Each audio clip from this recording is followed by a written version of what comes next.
1, 2, 3, 4. Okay, we do have a quorum, so we'll go ahead and get started. This is a meeting of the Cunningham Town Board for Monday, March 8th, 2021. Will the clerk please call the roll? Miss Wu, Here. Mr. Sachs, Here. Miss Hersey, Here. Mr. Brown, Mr. Roberts, Here. Mr. Colebrook, Here.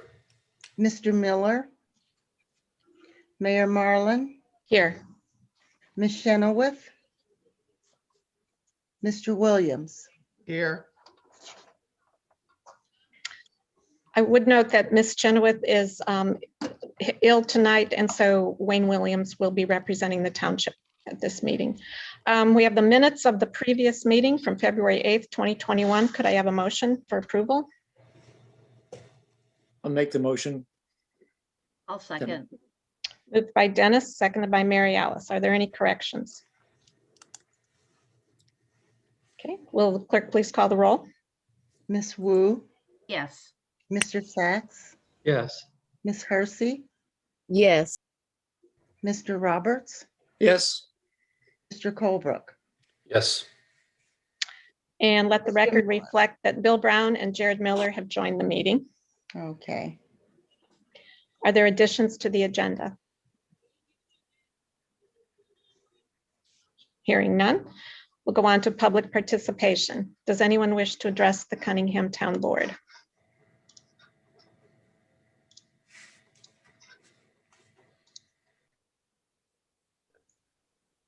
I don't see any hands raised. We'll move on to committee to verify bills. Wayne?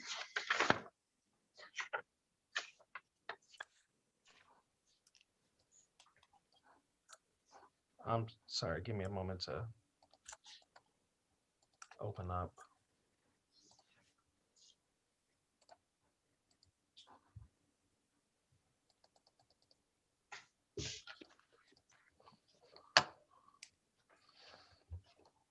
Okay, so for the supervisors division, we had expenses of $28,803.32. The assessors division, $49,063.92, and town fund other $7,940.90.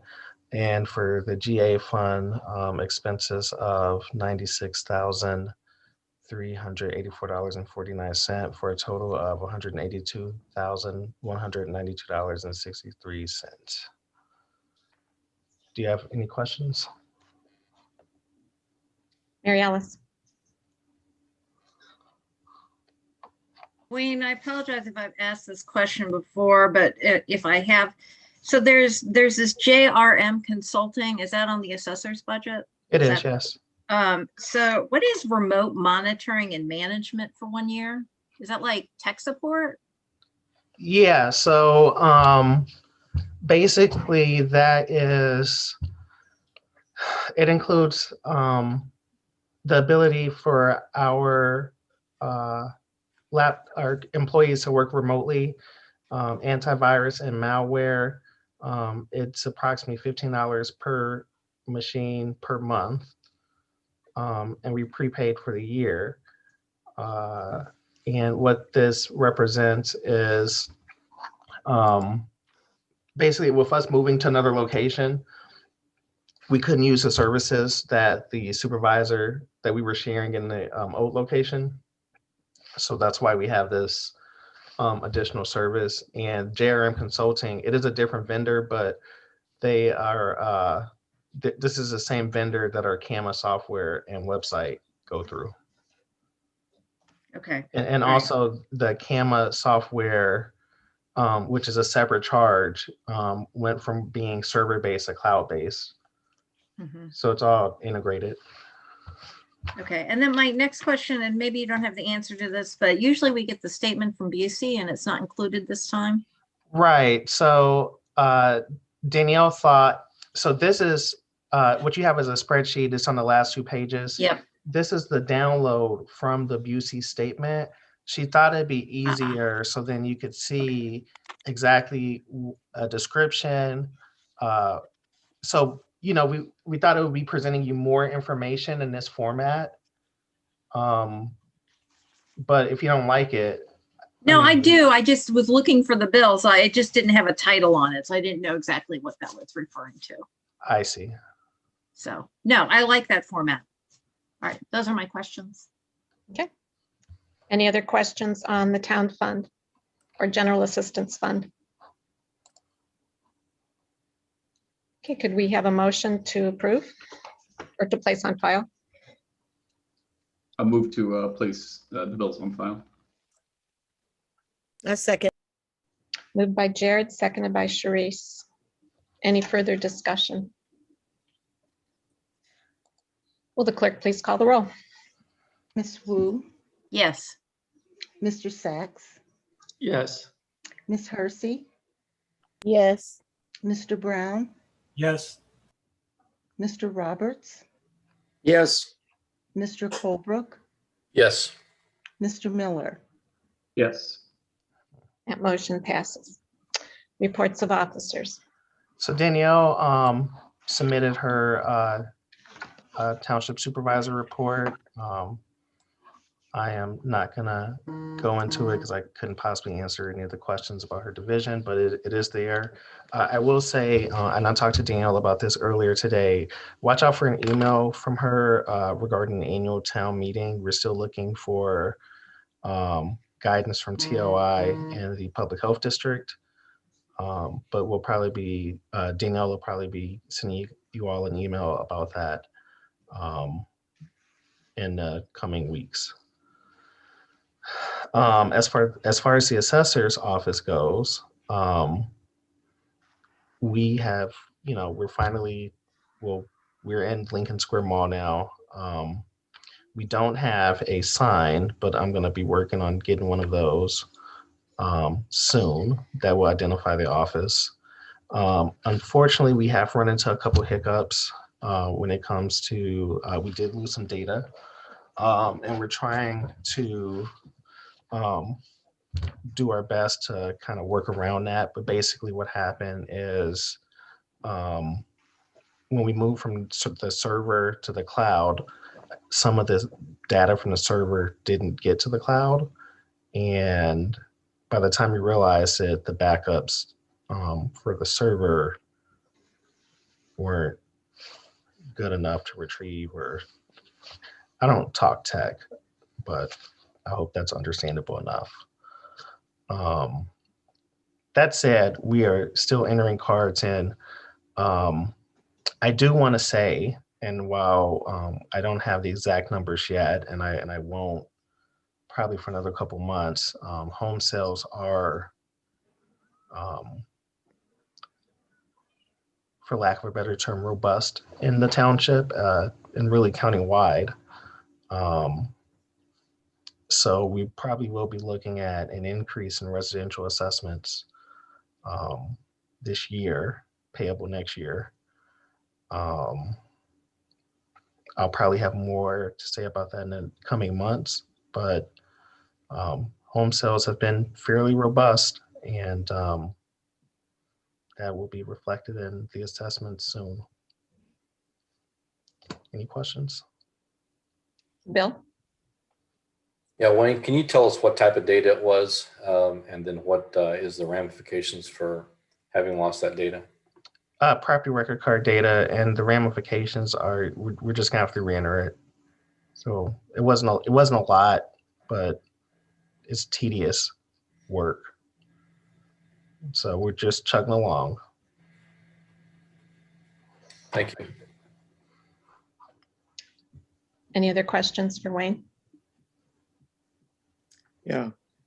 I guess, Dennis? Wayne, do you back up on travel drives, or was it a hard disk? It was a External hard disk? it was an external hard drive. Part of it was they did have, JRM does provide a backup solution. I didn't get it because I figured what we had was good enough. And I was just trying to save money. Now with it being cloud-based, We actually back it up. It's in the cloud, and that automatically gets backed up with the Microsoft Azure. Then it also gets backed up on the Google Drive that we pay for. Mhm. So we do have some extra redundancy there. Okay. But it was data that you were entering Yeah. just to be more efficient. Yeah. Okay. Yeah. All right. Yeah, the ramifications, depending on how, I mean, we're at March now, so depending on how fast, the plan was to revalue a couple neighborhoods. Mhm. And as opposed to revalue, we'll probably just factor, but it'll probably be a township-wide factor. That's what I'm thinking. Okay. Any other questions? Okay. Thanks, Wayne. We'll move on to unfinished business. Is there any? None listed. One item of new business, which was resolution number T 2021-03-003R, which is a resolution authorizing the supervisor to sign accounting services agreements with Clifton Allen Larson. This this is a written agreement, and what it does is it memorializes what's already happening. CLA provides the audit services for the township, but in addition to audit services, they do provide some accounting and bookkeeping services, specifically assistance with journal entries. So typically those services are performed with a member of Danielle's staff, myself, and with support from CLA, the assistant controller, Ashley Schoonover. I hope I said her name right. So all this is doing is putting what we're already doing in writing and contract form and just formalize it. Are there any questions? Mary Alice. So Wayne, you said that you're already doing this. Does this mean that you and Danielle and Danielle's staff would no longer be entering in the journals? No. So they do what they help with are some of the more complex journal entries. So like Danielle's staff enters in all of the payroll, all of the regular bills, all of the regular transactions, but sometimes specifically with healthcare liabilities, especially when there's a change. So if an employee comes on or an employee leaves, and if they, depending on when they leave or when they come on, we may have already been billed because healthcare gets billed. The bill we pay and the bill that's due March 1st actually pays for the next month. It pays for the next month. So whenever we have people coming in and out that are eligible for benefits, it'll cause some, it'll be a discrepancy where we have to do journal entries. So stuff like that is what she helps with. Not like the run of the mill bookkeeping.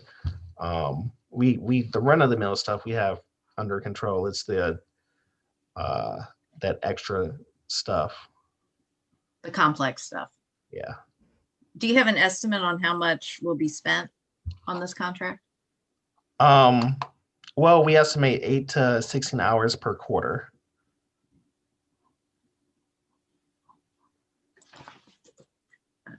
It's a long contract. How much do they charge an hour? I'm just trying to get a estimate. 105. Okay. It's on page 3 of the So basically $800 to $1,600 a quarter. Is that Yeah. right? Yep. Okay. All right. Thank you. Any other questions? Could we have a motion?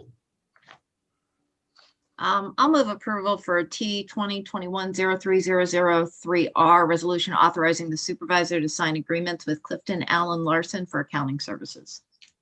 I'll A second second. that. Moved by Mary Alice, seconded by Jared. Any further discussion? Will the clerk please call the roll? Ms. Wu, Yes. Mr. Sachs, Yes. Ms. Hersey, You're muted, Sharice. Yes. okay, Mr. Brown, Yes. Mr. Roberts, Yes. Mr. Colebrook, Yes. Mr. Miller. Yes. That motion passes. With no further business before the town board, this meeting is adjourned and the Urbana City Council meeting will begin at 7 p.m. at this same Zoom address. So we'll see you in about 17 minutes. 15 minutes, looks like. Okay. So basically same bat time, same bat channel. Same good channel, Wayne. No, it's bat. It's not bad. BAT.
It is now 7 o'clock.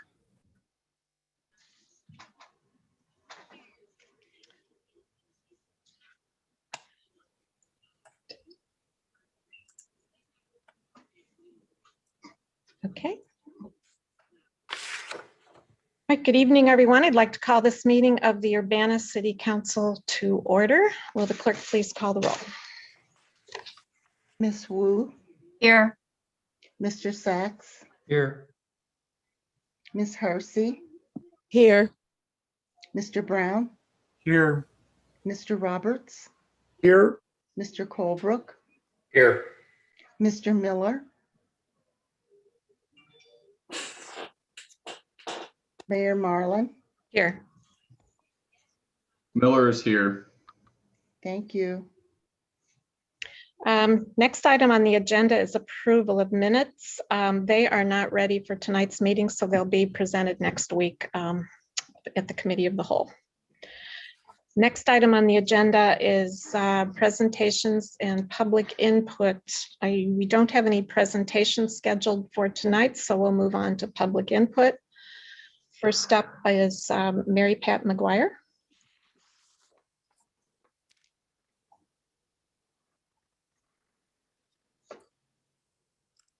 Hi, good evening. Can you hear me? Yes. Great. Thanks for having me on this evening, pardon me. This is Mary Pat McGuire. I live and own 804 West Nevada Street, which is 1 block to the south from the site that's under discussion this evening regarding the PUD proposal. I'm also on the design review board and was part of the review process during the January 14th meeting. Just so the public knows, I've written to City Council directly that I'm not in favor of this project as it's currently configured. I have voiced my concerns about the overall scale, the layout, and the design compliance of the project that is not compatible with the neighborhood nor the zoning ordinance and guidelines here.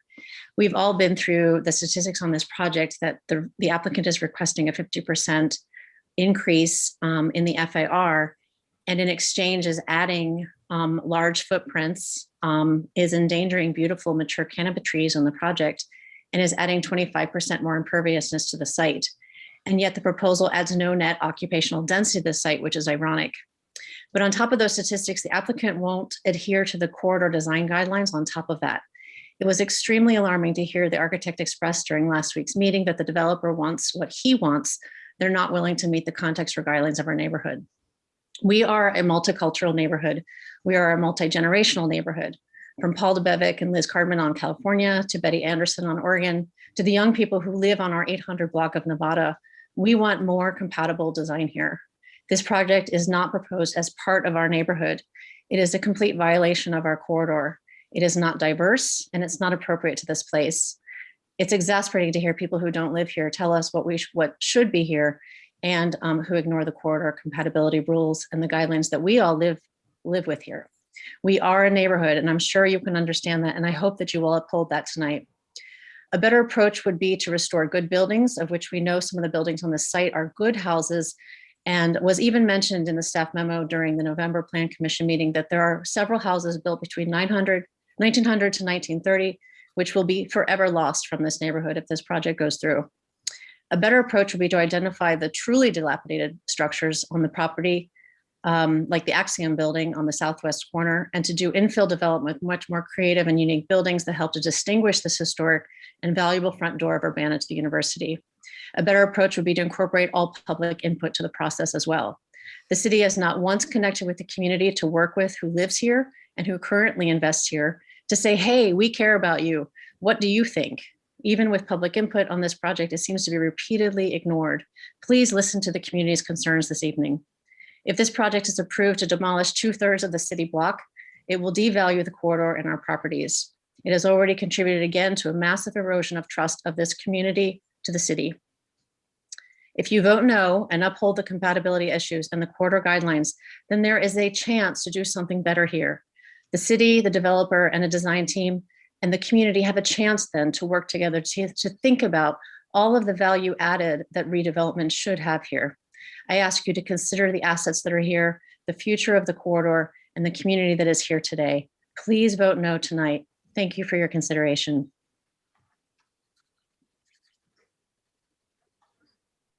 Thank you. Next up, Lois Steinberg.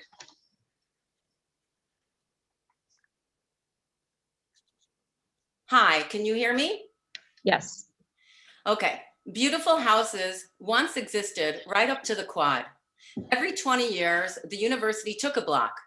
Now the destruction of housing continues with so-called development on the east side of Lincoln, where it should have stopped. The comprehensive plan came about after the Campus Oak Apartments behemoth was built on Green Street, minus the Oaks that used to live there. But what has happened since? The city council has failed us. The Woona neighborhood is not going to be a neighborhood. This PUD is not for the betterment of Woona.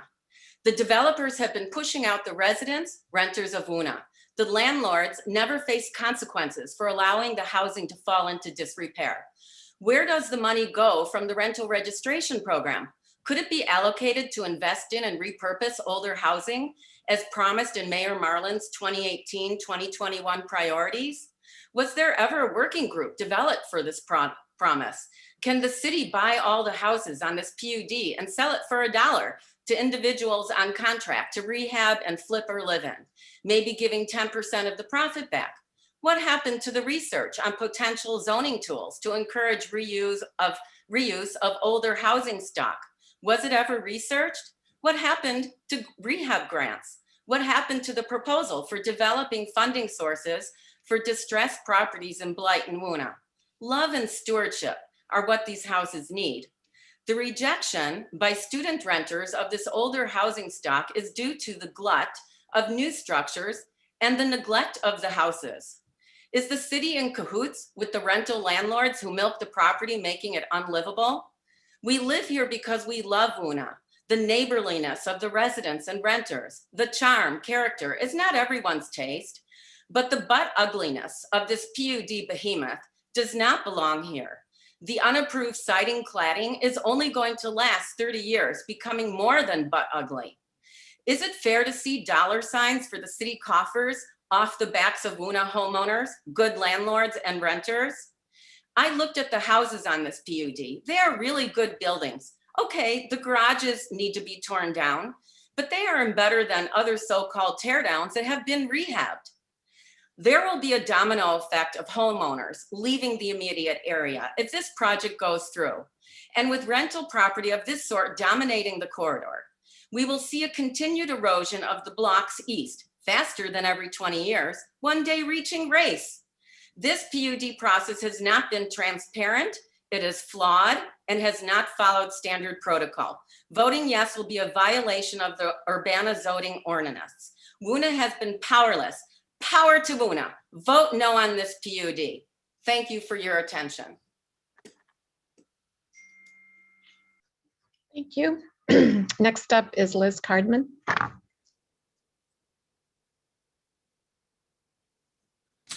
Hi, good evening. I'm Liz Cardman of Urbana, speaking tonight for 101 people who signed a petition in short order requesting that City Council vote no on ordinance number 2020-12-070. Most are from West Urbana, but not exclusively. The petition elaborates, the aggregation of 10 parcels for one mega complex would be detrimental to the surrounding area because it is incompatible with the adjoining R2 neighborhood. The scale of the proposed development, its materials, and its designs are inconsistent with the goals, objectives, and future land uses of the Urbana Comprehensive Plan and the Lincoln-Busey Corridor Guidelines. With apologies for any mispronunciation, for the record, I read the signatories. C.K. Gonzalez, Christine Yerkes, Michael Walker, Lois Steinberg, Nancy Goodall, Ann H. Silvis, Tony Allegretti, Beverly Ralphus, Leslie Sherman, Paul Hickson, Lori Reitzman, Rebecca Mead, Tim Stelzer, Sarah Stelzer, Daniel Stelzer, Andrew Stelzer, Ellie Putnam, Deanna Liao, Tamara Chaplin, Anton Chaplin, Catherine Tesson, Stephanie Neffens, Mary E. Yeomans, Leonard McCullough, Michael J. Ploa, Elizabeth D. Ploa, Victor and Bobby Fine, Carl Nelson, Samuel N. Beschers, Tacey Miller, Dee Dee Kern Brown, Judith and Derek Robinson, Ann Weimer, Barbara Salisbury, Lillian J. Levant, Carolyn and Norman Baxley, Sally Shepard, Cope Compton, Mary Beth Allen, Joan Stoltz and Norman Millian, S. Nixon, Daniel McDonough, Bob and Ann Berger, Sarah McAvoy, Hussein Shahid Tolu, Peggy Patton, Jennifer Hines, Todd Kinney, Lisa Truel, M. Elizabeth Gunther, Johannes S. Frazier, Rick Nelson, Eunice Weech, Bruce Schatz, Nathan C. Sonnenschein, Karen L. Fresco, Laura Haber, Robin Fellers, Ryan Fellers, Kevin Price, Zachary R. Putnam, Janelle Weaver, Esther Pat, Eric Larson, Laura O'Donnell, Dallas R. Trinkle, Patricia Cardenas, Deborah Katz Downey, Beverly Fagan, John D. Polk, Andrew Elaine, Thomas Rockfus, Deborah Allen, Howard Shine, Ruth Ween, Tom Seals, Tiffany Bowie, Matt Freund, Betty Anderson, Corby Rossett, Rachel Rossett, Mary Lee Milton, Jack Ritter, Kara McKim, Andrew Orta, Ingrid Malif, Daniel Newman, Audrey Ishii, Josephine Kibbe, Douglas Kibbe, Rob McCullough, Marie-Pierre Lesiva Moulin, Juan Alvarez, Mary Pat McGuire, PLA, and lastly, Paul T. DeBevick and Elizabeth R. Cardman. 101 people say no to a mega complex which occupies more than 2/3 of a city block, setting an unacceptable precedent for the entire Lincoln-Busey corridor and threatening to destabilize a longstanding neighborhood. 101 people say no to a mega complex which has an FAR that is 50% more than what is allowable by right. 101 people say no to bulldozing 10 historic houses and duplexes for one mega complex. I speak only for myself when I say I'm outraged to think of picking up my newspapers at the curb every morning and seeing this mega complex looming less than 1 block away from my R2 zoned home. This project is overwhelmingly incompatible with the adjoining R2 neighborhood. 101 people ask you to vote no on ordinance number 2020-12-07. And I thank you for your time and patience. Thank you. Next up is Tamara Chaplin. Good evening. This is Tamara. Can you hear me? Yes. Thank you. First, let me just thank those who have spoken before me for their very eloquent arguments against this incredibly misguided project. I'm a homeowner at 209 West California. I'm also one of the signatories on that petition that was just read out. My home, which some of you may know, was in a state of incredible disrepair when I purchased it in 2009 and won a PACA award after I renovated it in 2010. I think that many of us know that California is one of those streets that's kind of a border street that takes us out of the more beautiful part of Wuna and moves us towards parts that actually need more of this kind of infusion of money and care. In all of the renovation that I did on my home and on an addition that I then added in the back, I was kept to extremely strict guidelines by the city of Urbana. Like my neighbors, I am outraged by the notion that you would pass and approve of this project. As so many have already said, it takes up 70% of the block. It is 50% greater than FAR zoning permits permit for the same occupancy rate. We have an incredibly beautiful neighborhood. It's the reason that I moved here. I work at the university. I chose to come to Wuna because of its character, its trees. This project is not compatible with the Lincoln Corridor or with the West Urbana neighborhood. And while I can understand the fact that it takes a tremendous amount of investment to renovate good buildings, I would second, or renovate buildings that need it, I would second what Lois has said, which is that we need to also find ways to keep landlords to account on the buildings that they're letting to fall into disrepair, which then puts us in this position where we feel like there's no other way except to basically sell out and let people bulldoze. So I'm going to cede the floor to whoever comes next, but just register my objection to this proposal. And to state as well that I understand, the financial circumstances here. If the design and the conditions of the entire project were entirely different, I don't think we would be having the same conversation.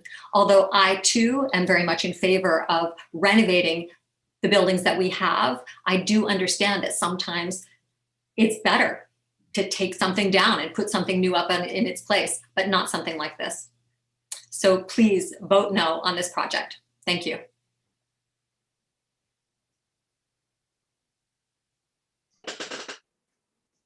Okay. Next up is Leslie Sherman. Hi, my name is Leslie Sherman. I'm also a signatory on the petition that was mentioned. I live at 513 West Oregon Street, which is 2 blocks from this proposed development. So as a close neighbor, I am highly impacted by this. A couple of things that have been mentioned that are especially alarming for me as a neighbor on this street is the increase of 25% of impervious surfaces that will be added to that will tax our drain system. The system within Urbana or West Urbana is definitely on the older side. We see flooding regularly at the base on Kohler, at the base, at the bottom of the hill from where this development will be done. And the idea of adding more impervious surfaces to that is very alarming for my neighbors that are down street from me. And also for me to have to deal with that and how that will impact my house. Now, I am in favor of development within WUNA. I want to say that straight off. And just like the previous speaker, I'm in favor of development, but I feel like that development purchases land, just like myself as a homeowner within WUNA, West Urbana, is that I purchased this house understanding how it was zoned. And so you purchase a piece of property understanding how it's zoned. And one of the things that I feel over and over again is we're having developers purchase land, and then they decide to try to find ways to not support the zoning that's been applied to that land. The comprehensive plan, which to me is an agreement, it's a contract. My neighborhood was very active. The neighbors, the members, the citizens of West Urbana were very active in creation of the comprehensive plan. I understand that it's being renovated, but there is one already that's in place that is the one that this development needs to follow. And that comprehensive plan is a contract with this neighborhood that you will help, that the city and this council will help to support. And by the way, also the committees like the Planning Commission will use this as a guideline. Well, it's a contract such that you should be following it. And so, if we've made this agreement, we are assuming that you're going to stick to it. And to stick to it, you need to deny this PUD. Okay, they are asking, if people are, it's really setting a precedence. I'm really concerned about that. People have more eloquently explained that. But I'm really concerned about the precedent that will happen. And then suddenly on the Lincoln corridor, every single block will be like this. And that will greatly impact the encroachment of similar developments that will be right up at my doorstep. And to me, part of that contract of the comprehensive plan is your agreement to protect not just the character of the neighborhood, but also my property values. So when you allow such a development to be there where it's not appropriately zoned, to me, that says you do not respect me or my property values. And I hope that your vote tonight will show that you actually do. Also, I want to highlight that I attended the Planning Commission meetings, or at least one of them, at the beginning of this project. And I was quite alarmed by how little, even at that time, there was a lot of neighborhood feedback against this project, and yet the Planning Commission completely ignored it. And it seemed to be the belief that any development is good development. And I want to highlight, any development is not good development. And we shouldn't just kowtow to developers for any sort of revenue increase. And I really hope that you will vote against this proposal. Thank you. Thank you. Next up is Tina Gonzalez.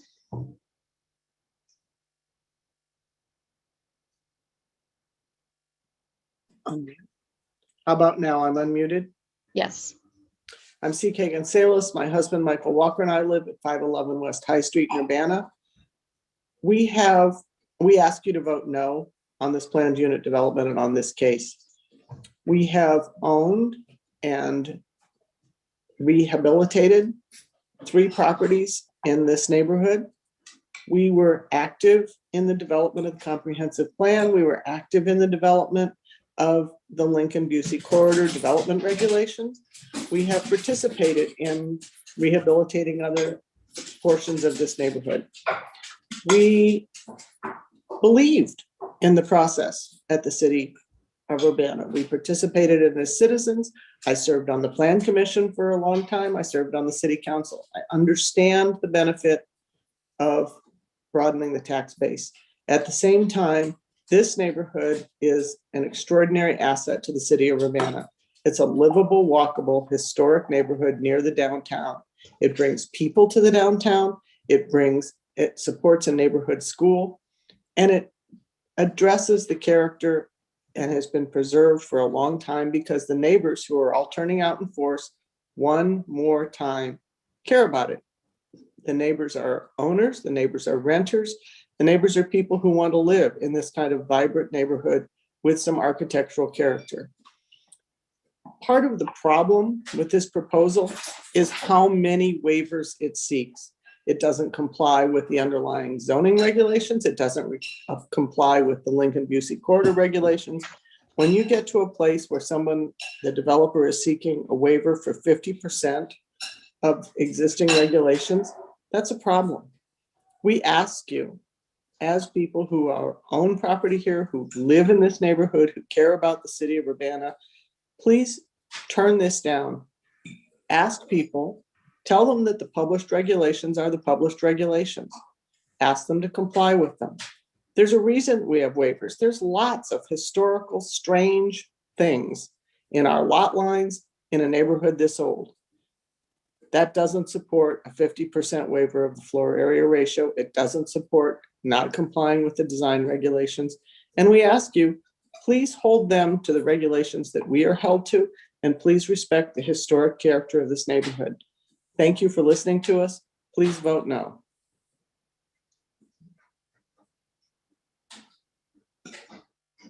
Thank you. Next up is Meg McDonald.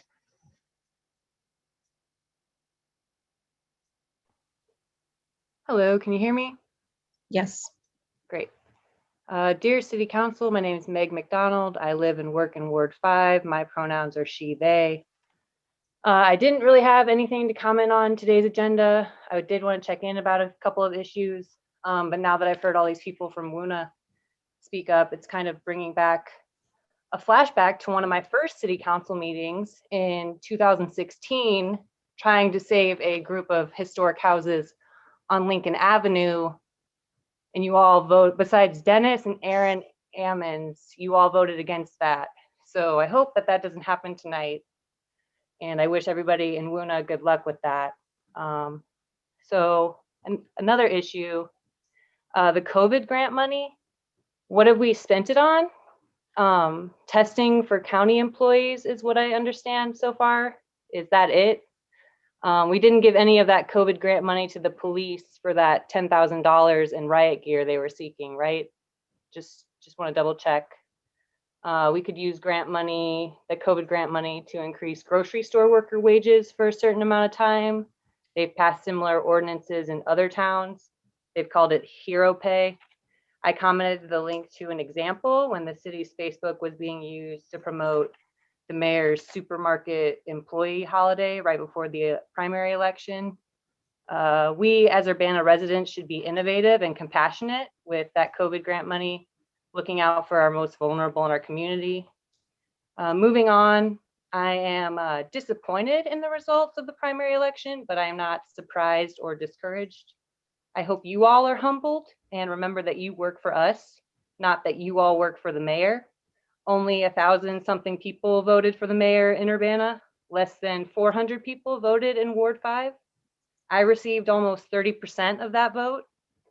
And that's over 115 people voting for defunding the police. The mayor said in July that she was all for reallocating funds away from the police. It's almost a year later now. So when I come in here peeved and pointing out what is lacking, do not interrupt, dismiss, or discredit me. I am speaking up for a lot of young people who are too intimidated to be here. I don't speak up because it's fun, because I care, and so do the people who voted for me. People in the township and on this body didn't want me on council, and I guess you got your wish, but don't think that that absolves you from listening to me or people with similar asks, concerns, approaches as me.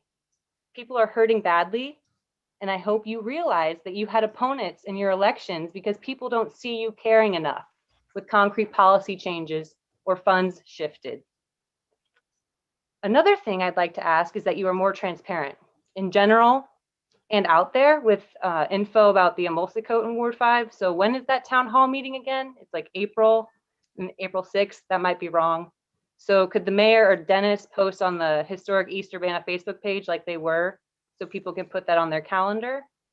And lastly, promoting any officer that was involved in the Urbana Police Department's abuse and assault of Aaliyah Lewis is disgusting.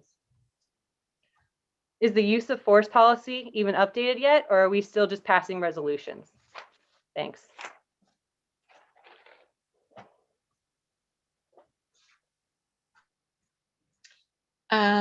Next up is Christopher Hansen. Hello, can you hear me okay? Yes. All right, thanks. A small list of items here. About a month ago, or I think it was about a month ago, the Urbana City Council approved a new FOIA officer. And at that time, I noted that the city was in violation in terms of posting public notice of its FOIA officer. The state law does require you to post on the city website and at your physical location, such as the vestibule at the city building, the identity of the FOIA officer. So now I'm bringing this up a second time. The city hasn't done this properly, I don't think, since probably June of last year. So right now the website says that the city clerk is the FOIA officer, and that hasn't been right for a long time. So I'm just asking you again to comply with state law. Just post the identity of the FOIA officer. That way requesters know who that person is. You need to post it on your website. You need to post it at your physical location. I have a question about the city attorney appointment tonight.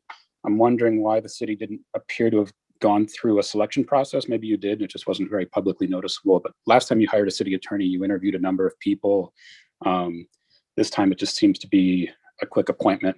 And my other question there is, right now, James Simon, the city attorney, serves as the city ethics officer. The city of Urbana does have an ethics ordinance that a lot of people don't know about. And my question is this new guy going to be the city ethics officer as well, or is that going to be appointed to someone else? I think James Simon is leaving, in a week, or maybe already has left. So I think that appointment needs to be made. Speaking of ethics officer, I'm wondering if any action is going to be taken on the city clerk's use of public property to make her campaign video. That is a violation of state law and a violation of Urbana's ethics ordinance. So I know we don't usually hold anyone accountable in Urbana, but here's a very clear-cut situation where someone has violated a number of both statute and ordinance, and our ethics ordinance would seem to apply. And tonight you're going to be discussing a partial removal of the city from its own human rights ordinance. And so I wonder if this serves as yet another case, another example of where the city is going to fail to hold itself accountable. And then the next thing I wanted to mention was the appointment of, I guess he's a Sergeant Coker now, but he's going to be a lieutenant. I'm wondering how that happens in the city, what mechanism happens. Is it something that happens between the mayor and the police chief to make that decision? I don't think that's a good choice. And I also wonder what we need to do to see a more diverse command staff in our police department. I don't think anyone would look at our group of lieutenants, deputy chief, and chief and call that group what people might call diverse. So I'm wondering what we need to fix that. And those are my questions. Thank you.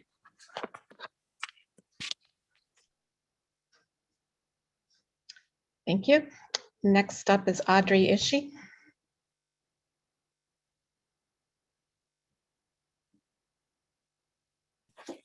Can you hear me? Yes. Okay. As I said at City Council 2 weeks ago, Christopher Hansen and the Edgar County Watchdogs have an expensive lawsuit against Urbana. So I got curious and I looked at Hansen's website, his blogs that post taxpayer finance freedom of information requests known as FOIAs to imitate real journalism.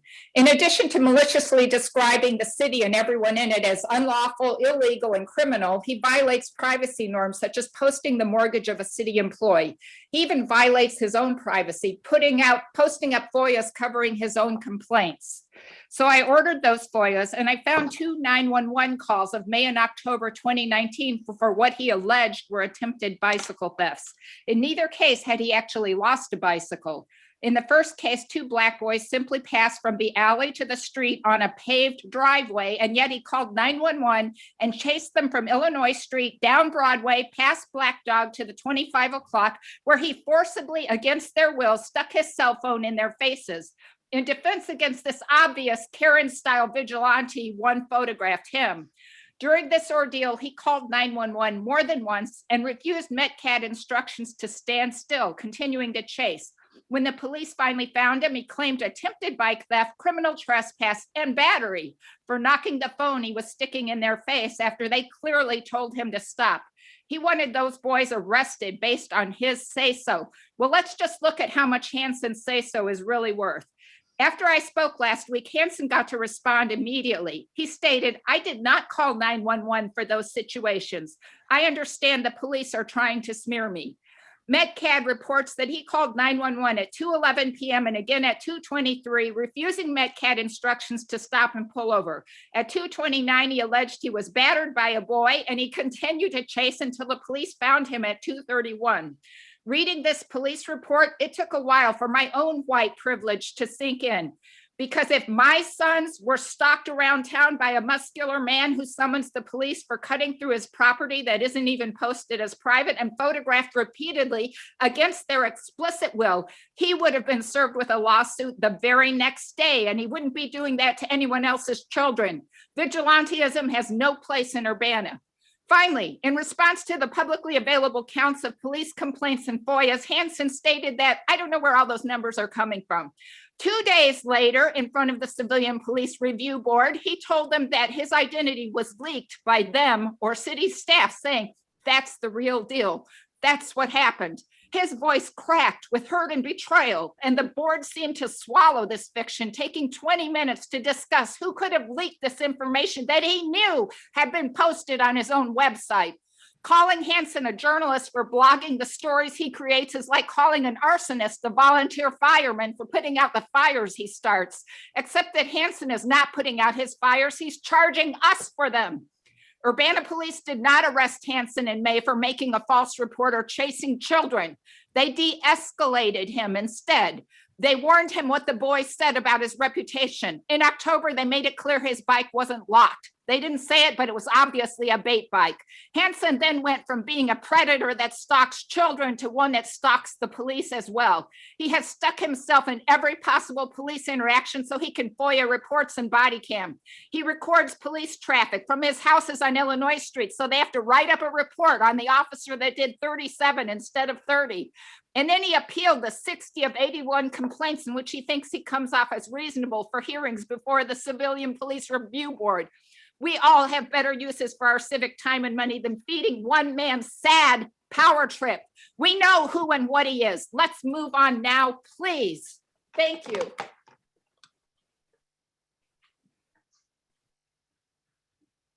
Thank you. Next up is Alan Max Axelrod.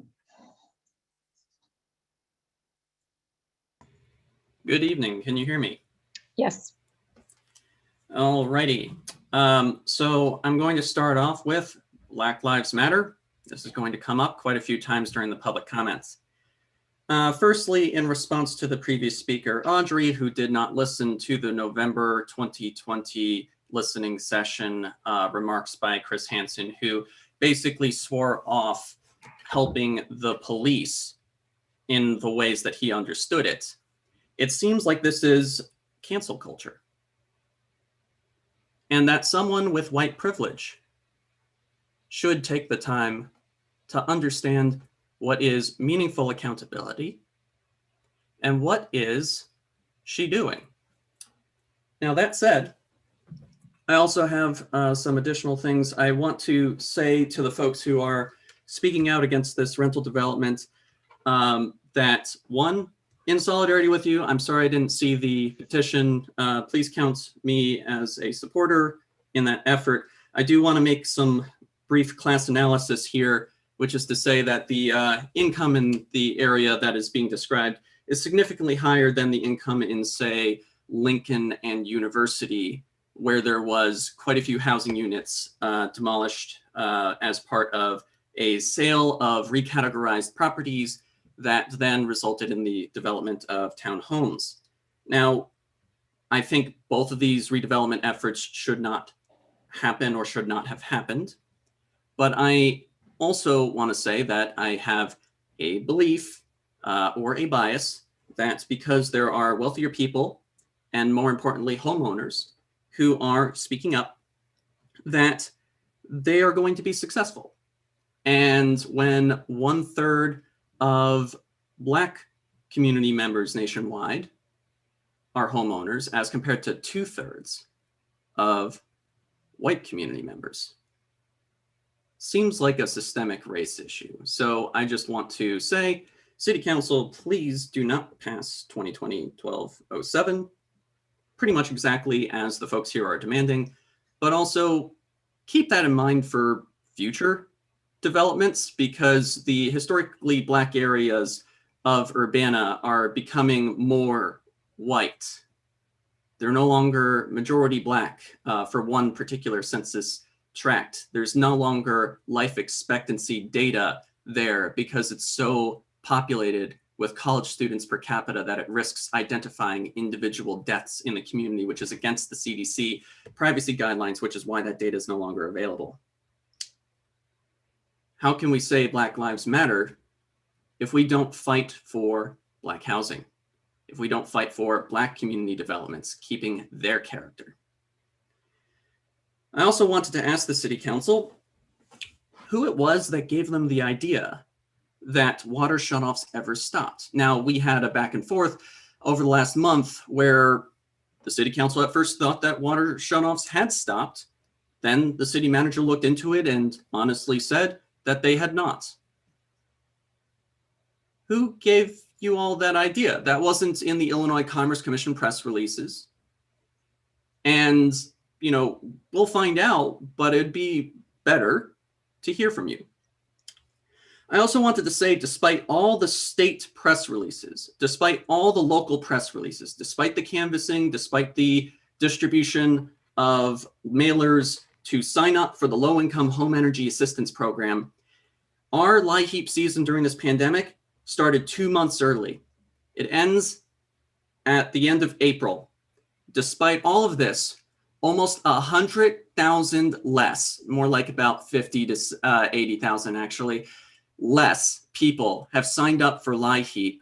If shutoffs resume, this is going to be a devastating thing. Have a good night. Thank you. Next up is Tracy Chong.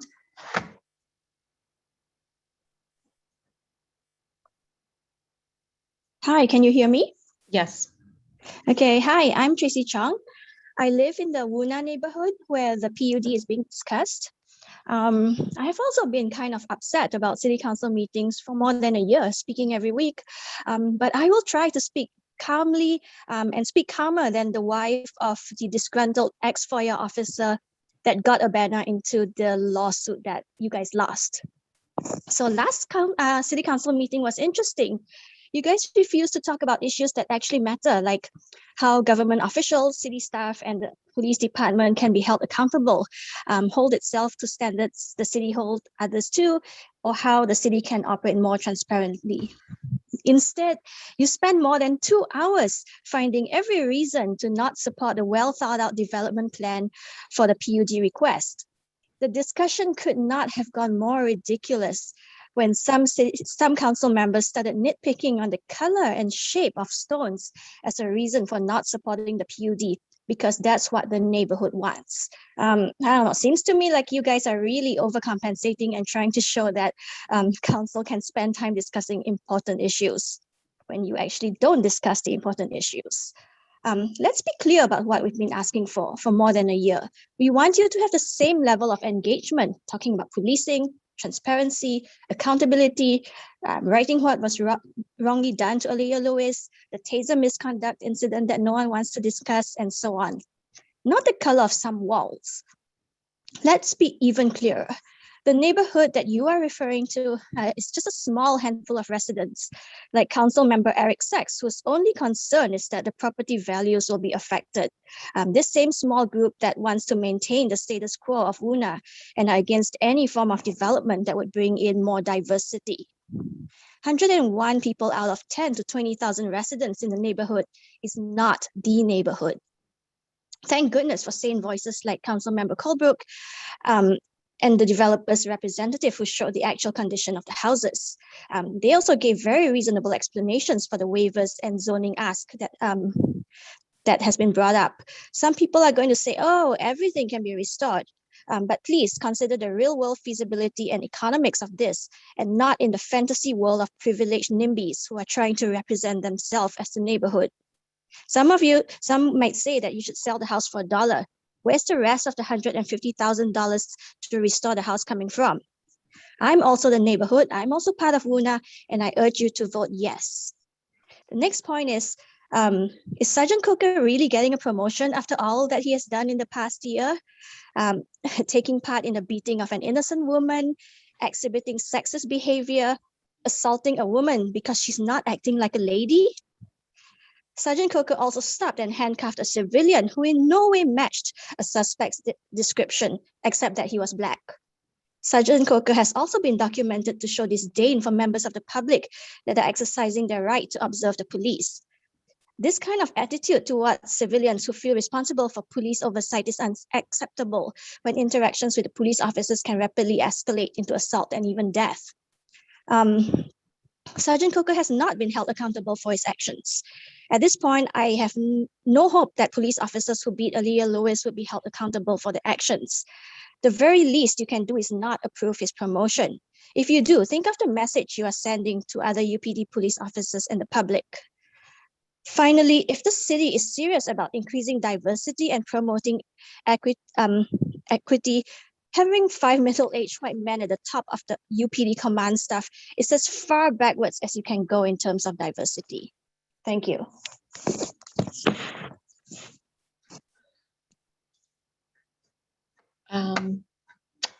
Next up is Colin Dodson.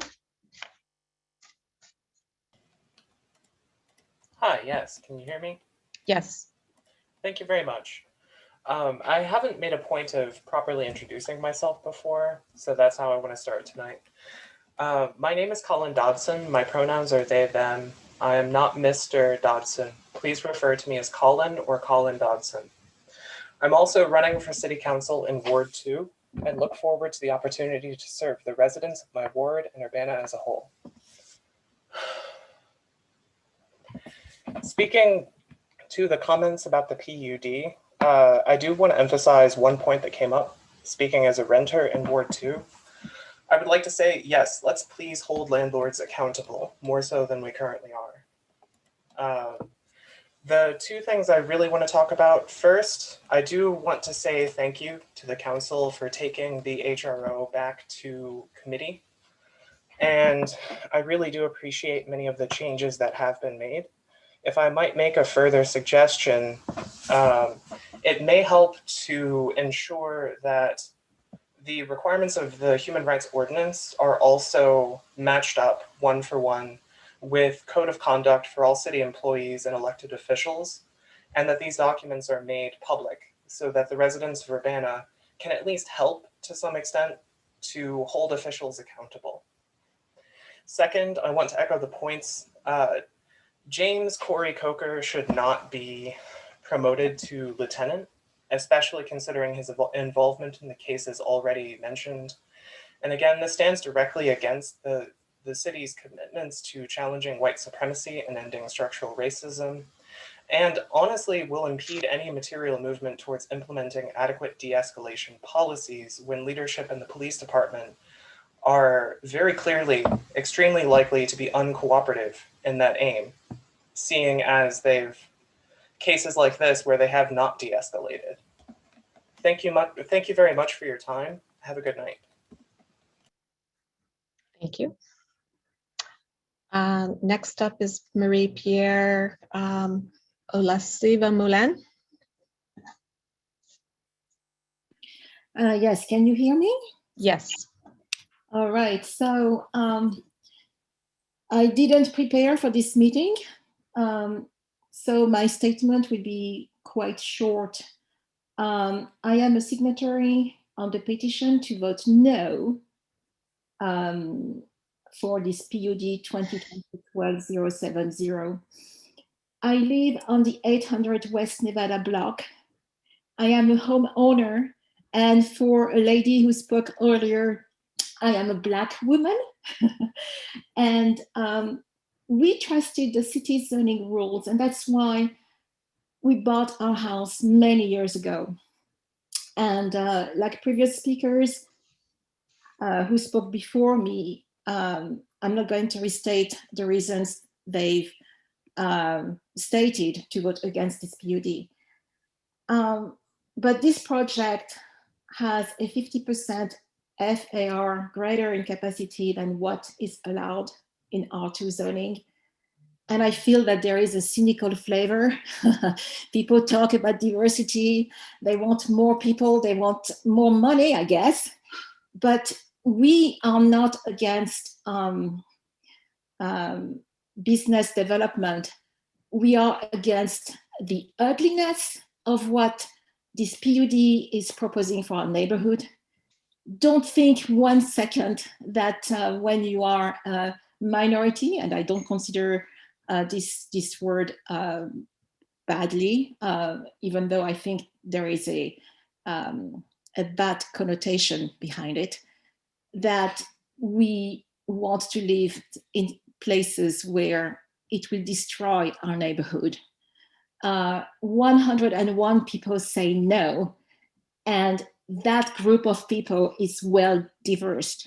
It is not by your race, by your ethnicity, it is by the way you think. And I think this is something that people should consider. And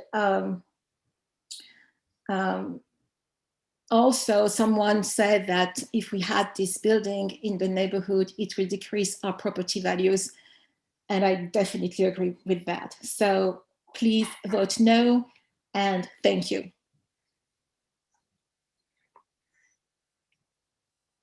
Thank you. Next up is phone number ending in 207.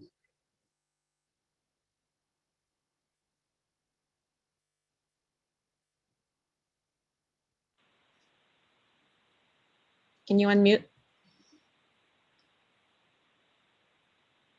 Hello, Karen James? Yes. Okay. So I would actually like to give a well-deserved promotion, and one that has been in the works since Corey Coker started with the force.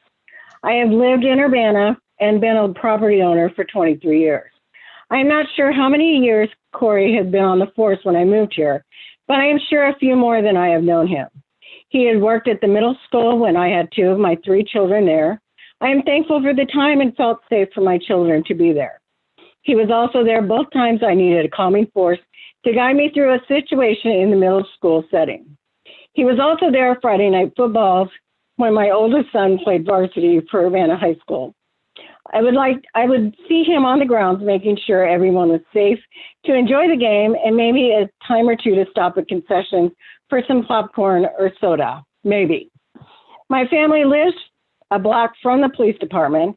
Often he would stop by just to say, hi, how are you? How are things going? If he saw me and my husband in the front yard, or give us a wave as he drove by. I know he has had his hands in several situations from drive-by shootings to break-ins. With all of these situations, he's been professional and non-judgmental. So for him to get this promotion is not only a testament to him as a police officer, but as a son, a father, a husband, and as a true brother in blue. Congratulations to your accomplishment and looking forward to more. I would also like to say I'm very sorry for people that have not had a great interaction with Corey. He's a wonderful person. And I also am not a woman of whiteness. I am Hispanic, American Indian, and a Hawaiian. So he is very respectful to all accounts. Thank you. Thank you. Next up is Lance Pittman.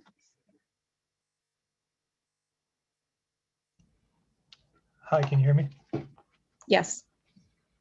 Thank you.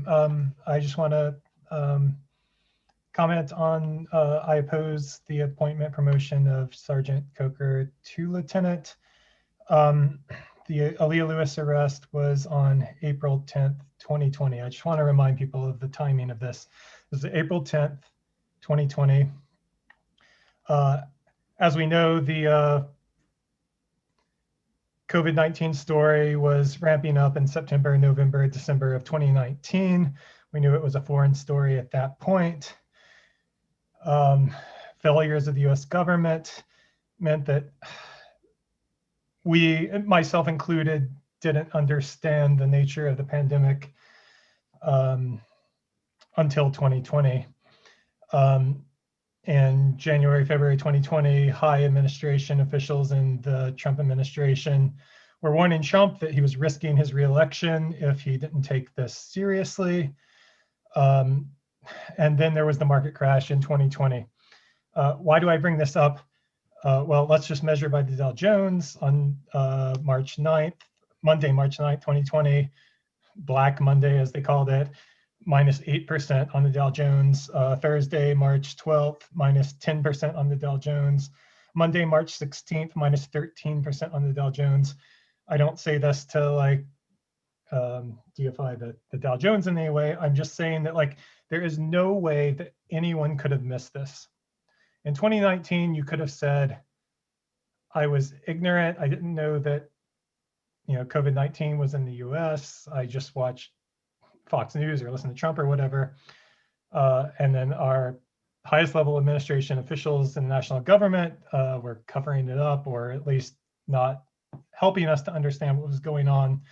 But by March 2020, everyone knew what was going on. I lost a third of my wealth in that market crash. And I don't say that to like, to get people to empathize with me or anything like that. It's recovered since then. But what I'm saying is that no one could ignore the COVID story by March 2020. When was Aaliyah Lewis arrested? Aaliyah Lewis was arrested on April 10th, 2020, a month later. After this was a national news story that COVID was a thing. It was in the US, it was a pandemic, it was everywhere. And none of the three officers who jumped on Aaliyah Lewis's back with assault rifles, yelling at her, beating her, none of them wore a mask. What is going on? I mean, seriously, like it's one thing if this happened in like January or December or something. This was in April, a month after the crash that was on the front pages of Drudge Report, the front pages of Huffington Post, the front pages of CNN, the front pages of Google News, of Google Finance, of everything. This is how our police department comports itself. They get a third of our budget. A lot of people have, I'm not saying anything new. A lot of people have said this before.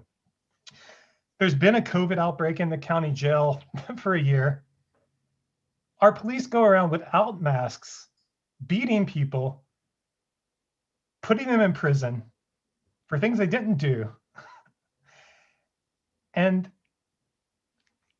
contributing to the COVID outbreak. At this point, like, so I don't even know what to say at this point. A third of the city budget is dedicated to police. As far as I can tell, this isn't like an elaborate and expensive welfare program for racist bioterrorists.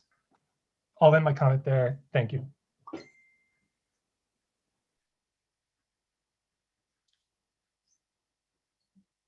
Does anyone else wish to address the Urbana City Council?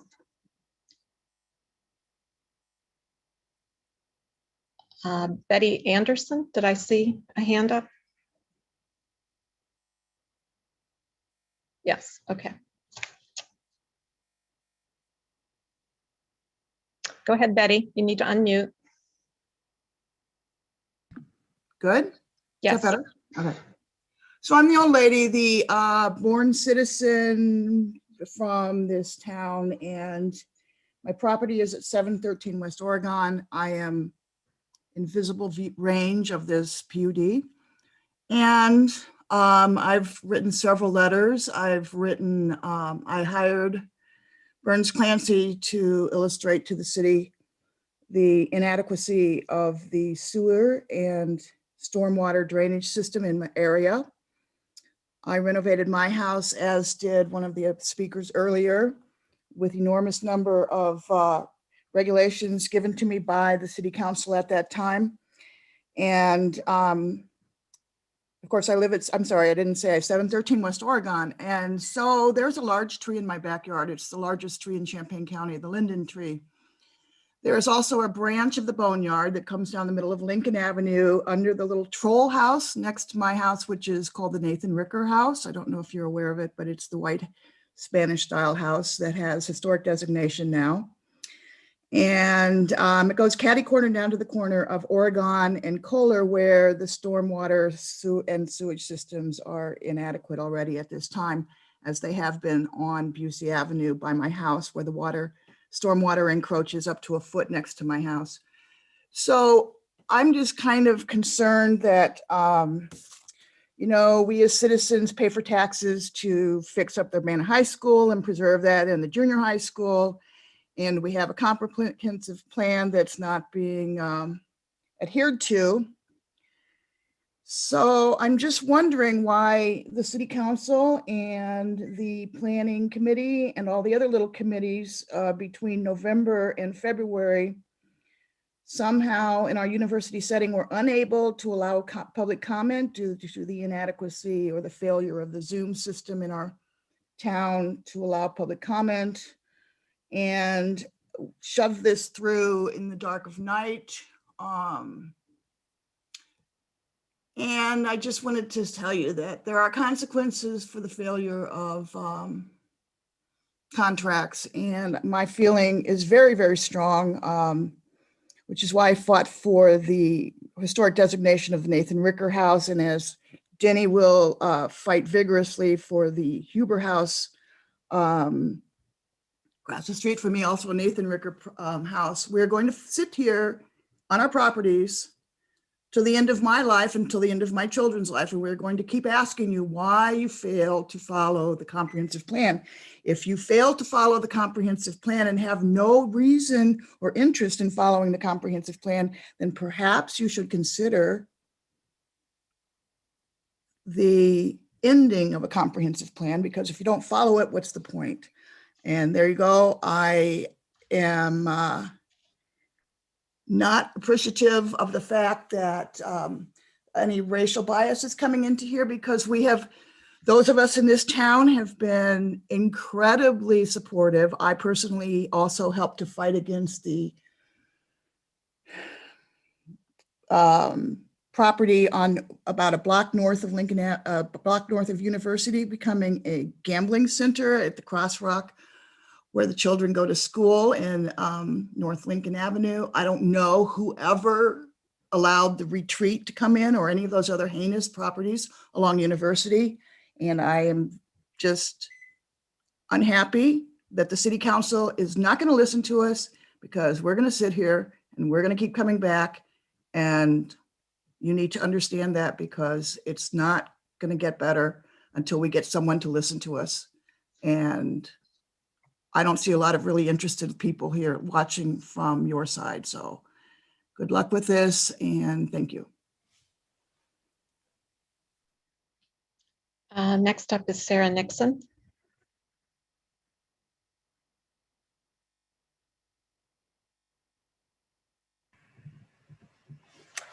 This is Sarah Nixon. City Council, you have heard from a number of Urbana residents this evening lamenting that their mayor and City Council has failed them.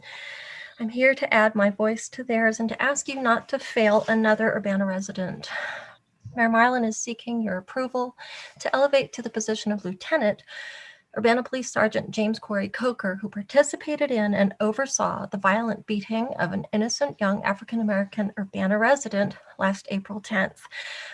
I know and you know that I speak for a multitude when I say that the Urbana community does not believe that the city has properly handled the brutal attack and unwarranted arrest and prosecution of Miss Lewis, who was never suspected of having committed any crime. She was a 90-pound woman attacked, body slammed, dogpiled by 3 overweight police officers and given a gratuitous punch to the head, knee kick to the ribs, verbal and mental abuse, all of which, as you know, was fully captured on video by civilian bystanders. All of that was overseen by Corey Coker, whom the mayor now brings to you for a promotion. Corey Coker was the most senior supervisor on the scene that day. He oversaw the abuse, where Lewis was ordered to crawl on the ground, and he participated in pinning her down during the beating. And during that same incident, Coker was also has also been criticized for making another Urbana resident, a child this time, lie face down on the pavement while being handcuffed, who besides being Black, in no way matched the reported subject description. Racial profiling at its finest. In yet a different incident documented by local independent investigative journalist Christopher Hansen on checkcu.com, a citizen witness video in East Urbana features the same Corey Coker, who can be heard joking about how he should have told a concerned bystander who apparently was attempting to film him in the performance of his duties, joking that he should, quote, come by the bystander's place of work the next morning and, quote, see what the fuck they're doing, unquote, as retribution for that bystander having tried to observe the police who were detaining young black people on bicycles. Now, City Council, please ask yourselves, why is it that Mayor Marlin is rushing to appoint him even though Urbana already has 3 police lieutenants? Do we really need a 4th one? Why? Did you know that a review of practices among our local law enforcement agencies reveals that it is a commonplace strategy to issue promotions and distinctions to our police officers about whom individuals in the public allege misconduct, very credibly alleged misconduct that is substantiated? Are rank promotions and issuing ceremonial recognitions and awards for valor, for ethics, and so on and so forth a spin maneuver to do damage control for officers who disgrace the badge? It is unutterably re-traumatizing for victims of police misconduct to helplessly endure institutional cover-up and to helplessly witness these officers who abused them rewarded and promoted and held up as exemplary shining heroes in blue. This re-victimization of watching your abusers glorified is what African American people have been subjected to since forever. And I can't even imagine how this practice of rewarding and promoting misconduct must taint the UPD's internal culture, how demoralizing it must be for those officers lower on the totem pole who disagree with these corrupt practices. City Council, Corey Coker, and the mayor are counting on your compliance, on your willingness to submissively go along with their covert racist policy and quietly usher in this unconscionable promotion. Having paid lip service to the NAACP's 10 shared principles and having passed the resolution to end systemic racism, you're now expected to elevate Ali Lewis's assailants. You communicated to Urbana's Black community, hey, look, we care. Black lives matter to us. But your resolutions ring hollow. The Thank you, reality Sarah. is, I believe your time is up. Thank you. Next up is Tacey Miller.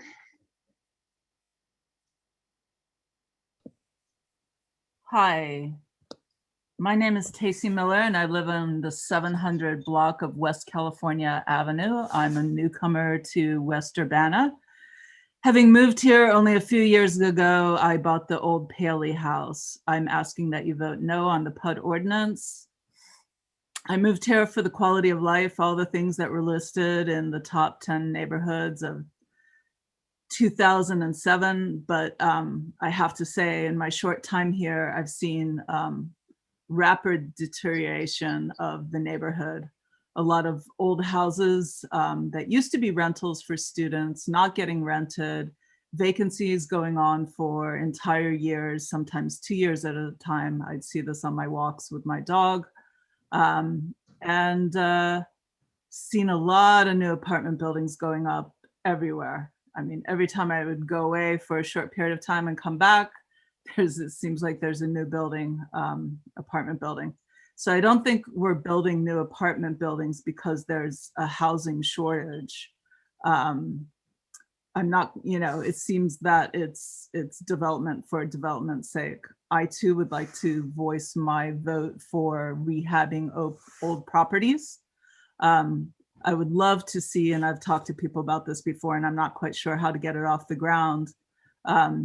There has to be a way that we can develop a program to potentially train people in carpentry skills at the same time we rehab these properties, and make a program for first-time homeowners, right? If we want to have an equitable future, why not make opportunity for people who normally can't own a home, own a home? And I think it's a little disingenuous when I hear Tracy Chong, sort of deriding anyone who's a homeowner, given that she owns 3 properties at least, and her good friend, Chris Hansen, owns 9 properties on Illinois alone.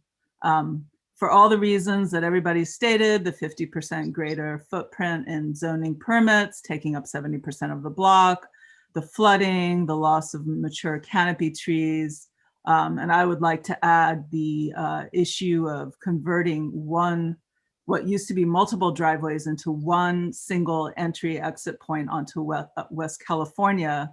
It's going to make getting out across Lincoln more hazardous than it already is, and divert a whole bunch of traffic into the R2 areas of West Urbana. The flooding happens not only at Kohler in Oregon, it also happens on California, but it's not just as severe as it is on Oregon. We're still in the middle of a global pandemic.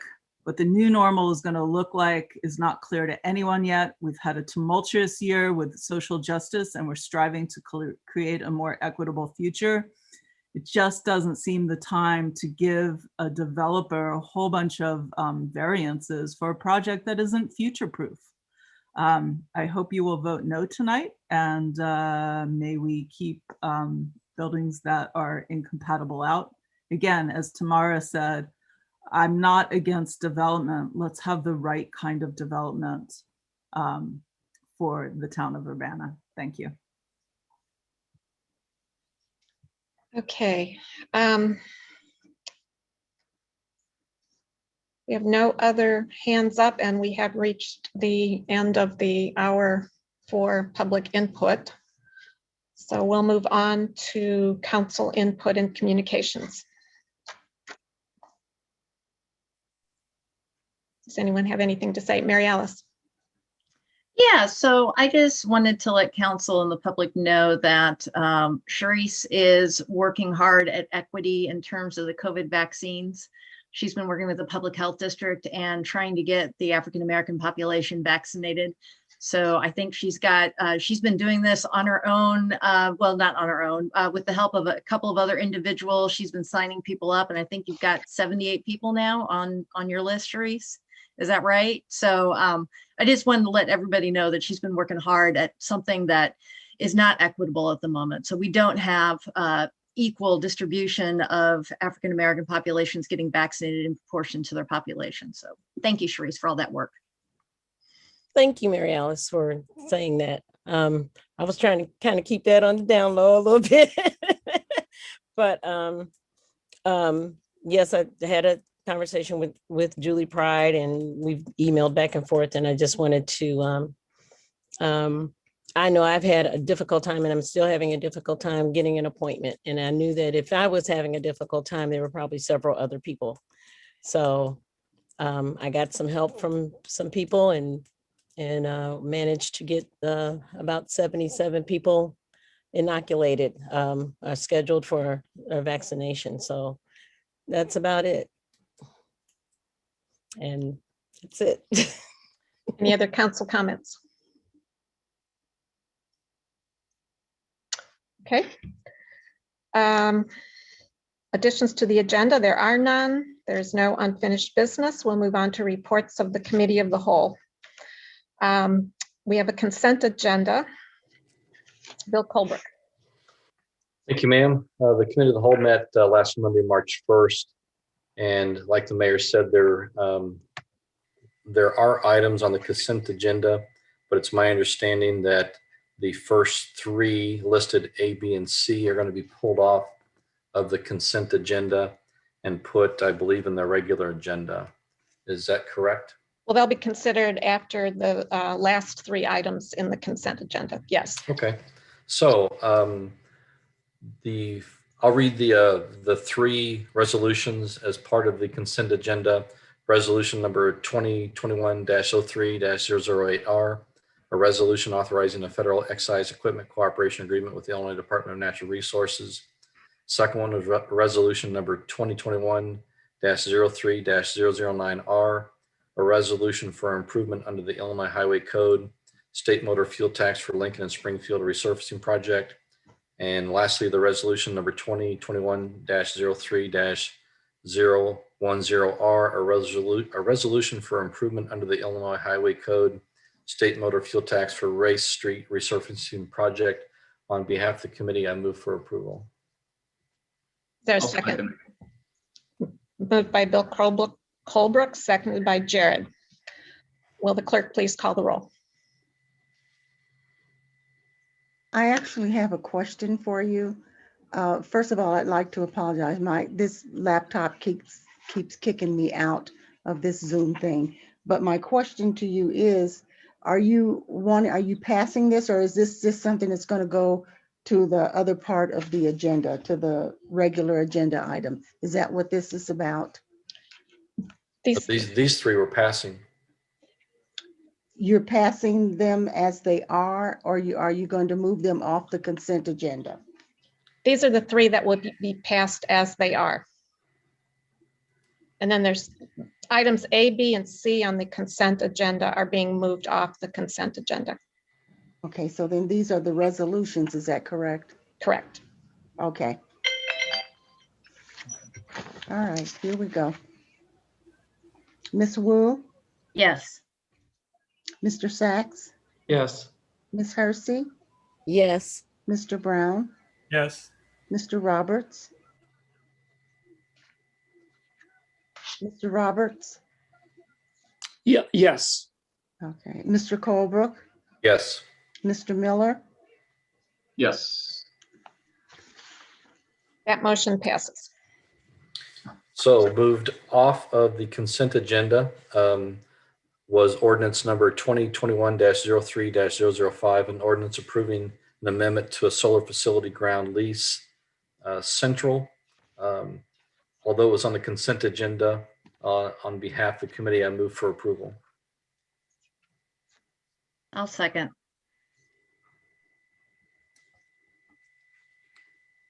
And I would note that the city council members were sent amended versions today. Basically, they had to add standard language, and Scott Tess is here to explain.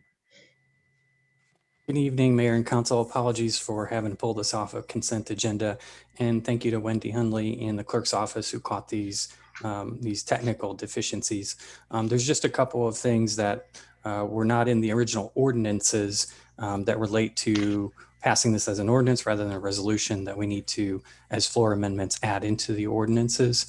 I want to stress that the easements and the leases remain unchanged from what you looked at Committee of the Whole. It's just some technical things in the ordinances that we're going to change. And if you want, if you'd like to look at those, I can show them on a screen share.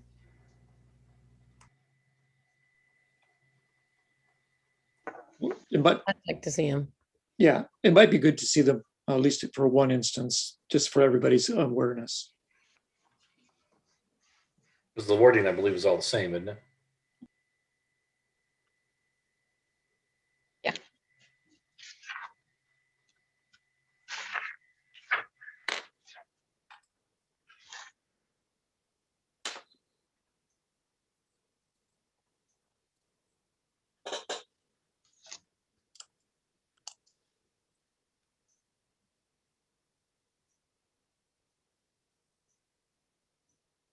They're all the same for all three ordinances, these changes. I've got them underlined. The first is be it ordained rather than be it resolved. So this is an ordinance rather than a resolution.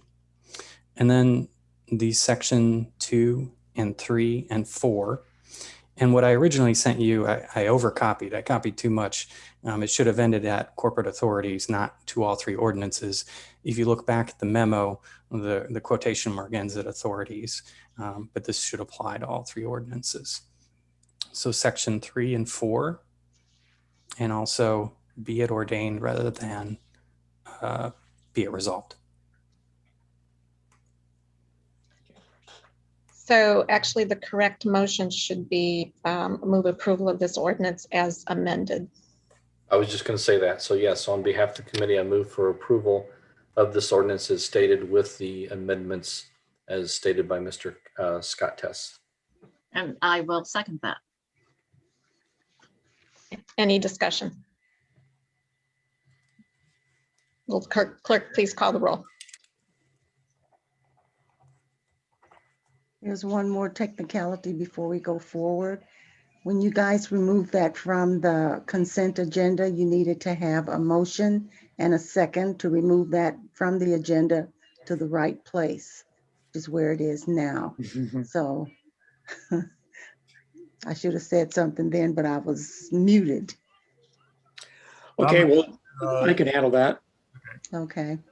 I'd like to make a motion that we remove ordinance number 2021-03-005, ordinance number 2021-03-006, and ordinance number 2021-03-007 from the consent agenda to the regular agenda due to changes in text. I'll second. Okay. Will the clerk please call the roll? Ms. Wu, Yes. Mr. Sachs, Yes. Ms. Hersey, Yes. Mr. Brown, Yes. Mr. Roberts, Yes. Mr. Colebrook, Yes. Mr. Miller. Yes. Okay, now we're set. So now I'd still like to restate my motion on behalf of the committee for approval, ordinance number 2021-003-005, an ordinance approving an amendment to the solar facility ground lease with the floor amendment as explained by Mr. Tess. I will second that again. Any discussion? If not, will the clerk please call the roll? Ms. Wu, Yes. Mr. Sachs, Yes. Ms. Hersey, Yes. Mr. Brown, Yes. Mr. Roberts, Yes. Mr. Colebrook, Yes. Mr. Miller. Yes. That motion passes. The next ordinance is ordinance number 2021-03-006, an ordinance approving an amendment to a solar facility ground lease, the east part. And this on behalf of the committee, I move for approval with the floor amendment as explained by Mr. Tess, that is similar to the last ordinance that we just adopted. Is there a second? A second. Moved by Bill Colebrook, seconded by Sharice. Any discussion? Will the clerk please call the roll? Ms. Wu, Yes. Mr. Sachs, Yes. Ms. Hersey, Yes. Mr. Brown, Yes. Mr. Roberts, Yes. Mr. Colebrook, Yes. Mr. Miller. Yes. That motion passes. Next up is ordinance number 2021-03-007, an ordinance approving an easement with Ameren, Illinois. Once again, on behalf of the committee, I move for approval with the floor amendment as described by Mr. Test, which is exactly the same as the other two. Second that. Moved by Bill Colbrook, seconded by Dennis. Any discussion? Will the clerk please call the roll? Miss Wu, Yes. Mr. Sachs, Yes. Mr. Hersey, Yes. Miss Hersey, I'm sorry, forgive me. Mr. Brown, Yes. Mr. Roberts, Yes. Mr. Colebrook, Yes. Mr. Miller. Yes. That motion passes. And next up on the agenda is ordinance number 2020-12-070, an ordinance approving a preliminary development plan for a planned unit development, 602 South Lincoln Avenue, CCH Development LLC and CMH Development LLC, plan case 2411 PUD 20. And we also have a companion ordinance if you want to do it together, or we can do it in conjunction with this one. That's ordinance number 2020-12-071, an ordinance approving a final development plan for a planned unit development, 602 South Lincoln Avenue, CCH Development LLC and CMH Development LLC, plan case 2412 PUD 20. This is actually sent to the council with no recommendation, both of them. Could we get a motion and a second to get this on the floor? I will make a motion for, I guess, discussion with no recommendation. A second. We do have Chris Hartman here tonight, the developer who'd like to address the council and the public. And that would be followed by members of city staff who wanted to provide some additional information before council discussion. So, Mr. Hartman. Yes, hello. Thank you, Mayor Marlin, and thank you everybody else for all the time that you've put into hearing about this project. I would like to address a couple of the specific items discussed last week, but before that, I'd like to provide a little context around the project and a little bit of history that may, hopefully dispel some of the preconceived notions that I've heard, and also just give you a little background on how we got to where we are today. First off, I grew up in Urbana, so I didn't grow up in the Woona neighborhood, but I did spend a lot of time in my childhood riding bikes around there with friends and spending time in Blair Park. And, it's a community I love. And so, I guess I've heard on a few occasions that out-of-town developers come in and impose their will. And I just want the council to know that anything that we invest in this community comes from a place of respect for Urbana. Another thing I want everyone to understand about our particular strategy, we are long-term investors. We develop and renovate. We've actually done quite a bit of ground-up development. We've done quite a bit of renovations in the city of Urbana, renovated old structures and old apartments, and brought them up to current standards, as well as ground up. And we do everything for the long term, which to us leads to better material decisions, better systems decisions, and a lot of that again informed where we ended up today on this project. For the history of this, we really started getting involved in 2013 and purchased the properties, or the 6 parcels, 6 of the parcels in 2015, really with no preconceived notions of what this may become. With the knowledge that it may always be what sits there. And so the idea that we bought something and then wanted to impose our will upon the community to change the ordinance that's not how I look at it. What we did is we purchased it knowing that we felt it was a good location and it had existing rental housing that we knew we could manage. And subsequent to that, we had 2 separate development groups approach us to buy our parcels along with the 4 other parcels and propose developments to the city. And both of them ended up backing out of the deals. They were much larger, more dense developments. I think a lot less respectful to the intent of the corridor. And so we observed that, and it was what it was. And so when we decided to try and redevelop the block, we really came at it from a different angle and did something that we thought was, first it had to be financially feasible, but really something that we felt would fit in better than what had been proposed before us. As far as the density, the FAR is about 25% over what exists there currently, with really no change in occupancy. This is true, but really what that speaks to from my perspective is we're providing the same number of people, housing for the same number of people in better living conditions, better units, single occupancy units in a better building. So, I looked at the surrounding block, I looked at Europa House and thought that, the density of what we're proposing was appropriate from our perspective. Again, this is our perspective. It was a thoughtful process. We spent a lot of time reviewing the requirements and design requirements. And, I know the neighborhood, and we actually spent a lot of time reviewing the aesthetics. We designed something we thought was clean and modern, but had a residential theme, and we thought it was respectful of the neighborhood. I understand that not everyone shares our taste. I was surprised to hear "but ugly," but I'm proud of what we put forward. I think I like the way it looks, and so did our team. And I think our architecture team, Mode 3, did a great job. And I really like the aesthetic that they put in a lot of their projects around the area. And a couple other points, just I wanted everyone to consider. What we're proposing is really a big step up over the current uses in energy efficiency. Accessibility is a big thing.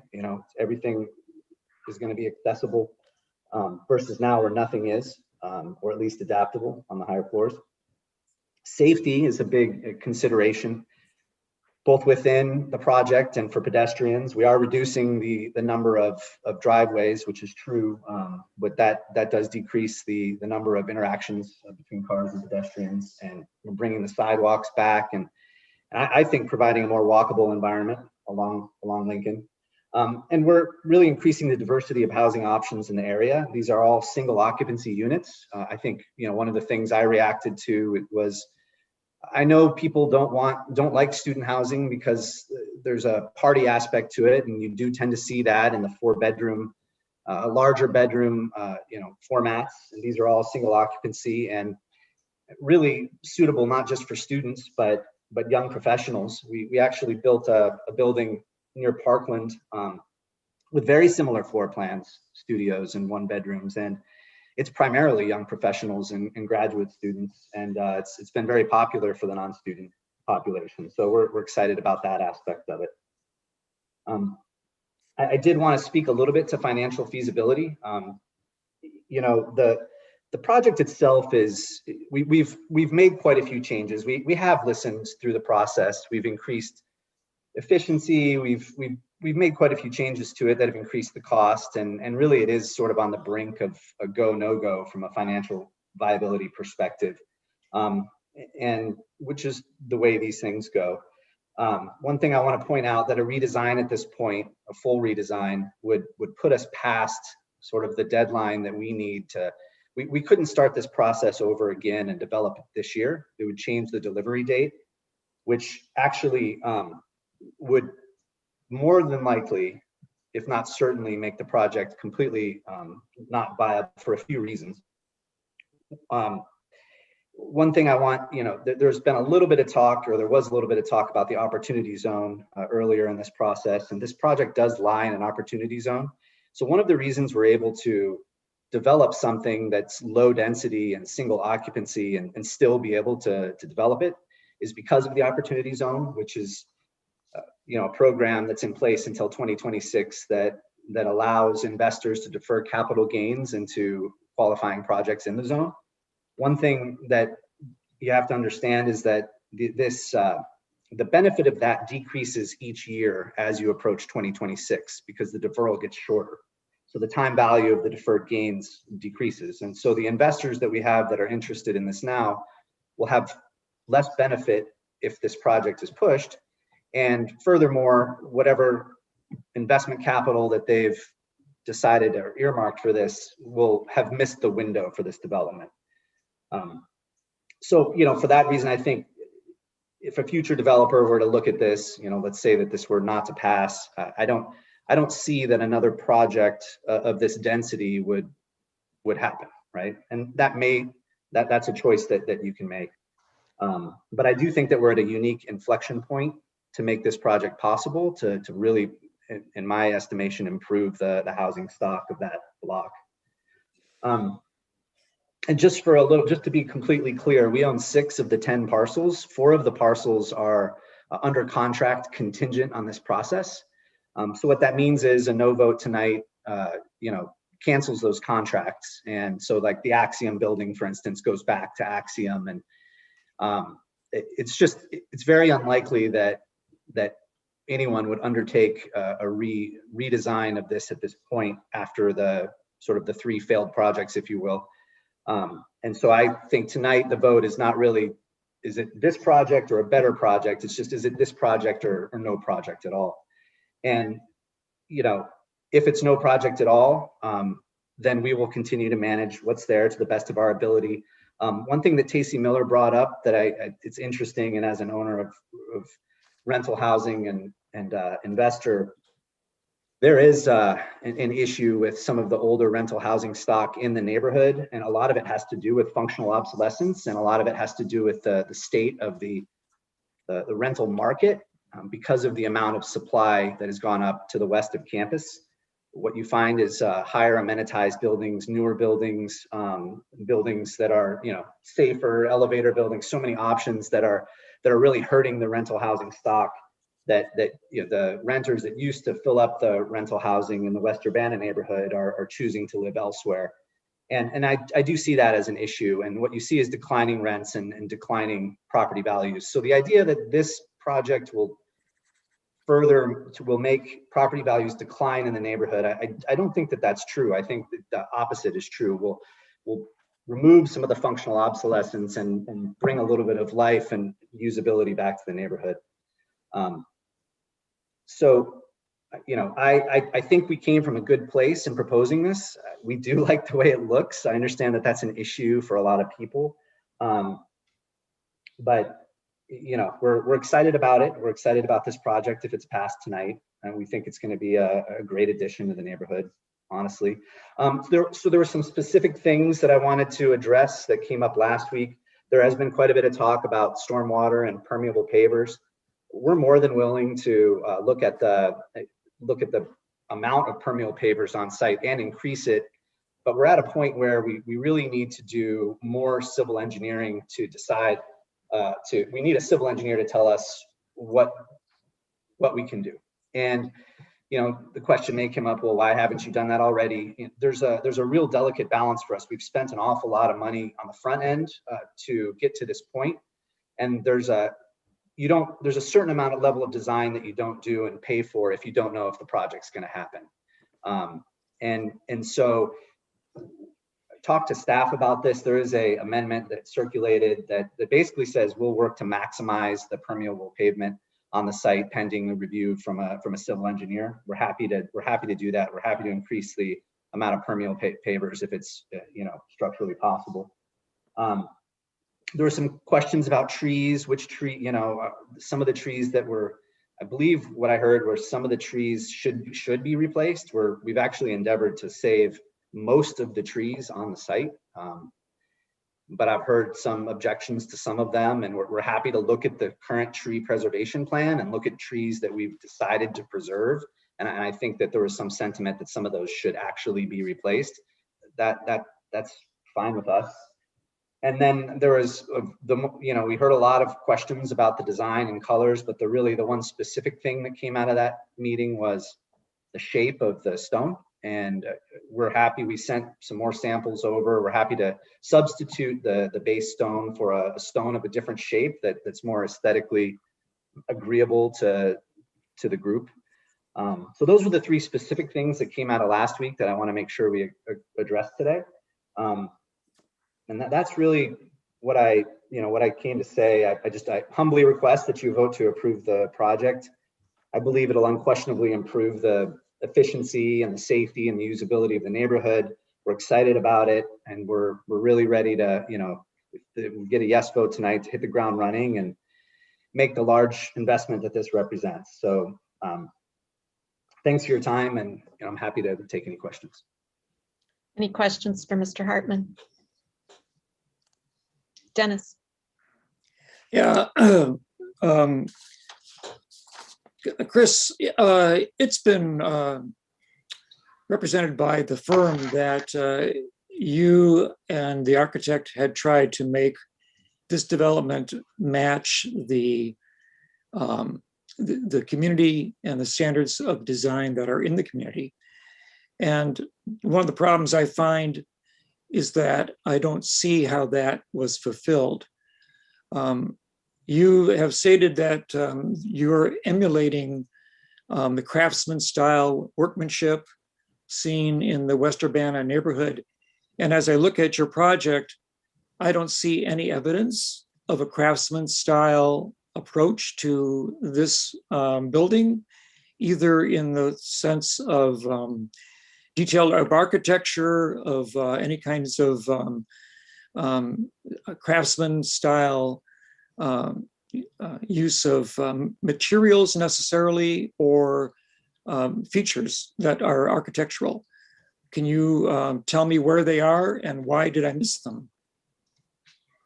Sure. I apologize if I mentioned craftsman style. That's certainly not something. I'm not an architect, and I don't believe that we intended for this to emulate a craftsman style necessarily. There's sort of a modern farmhouse aspect to it, is the one thing I would call it, based on other projects we studied that we thought looked good in some other areas, notably in the Chicago suburbs. But I guess I would defer to Josh Daly, who's on the call, who was the architect, if there are some craftsman features that they intended, but that wasn't, hopefully I didn't represent that, because that's not something that I know about.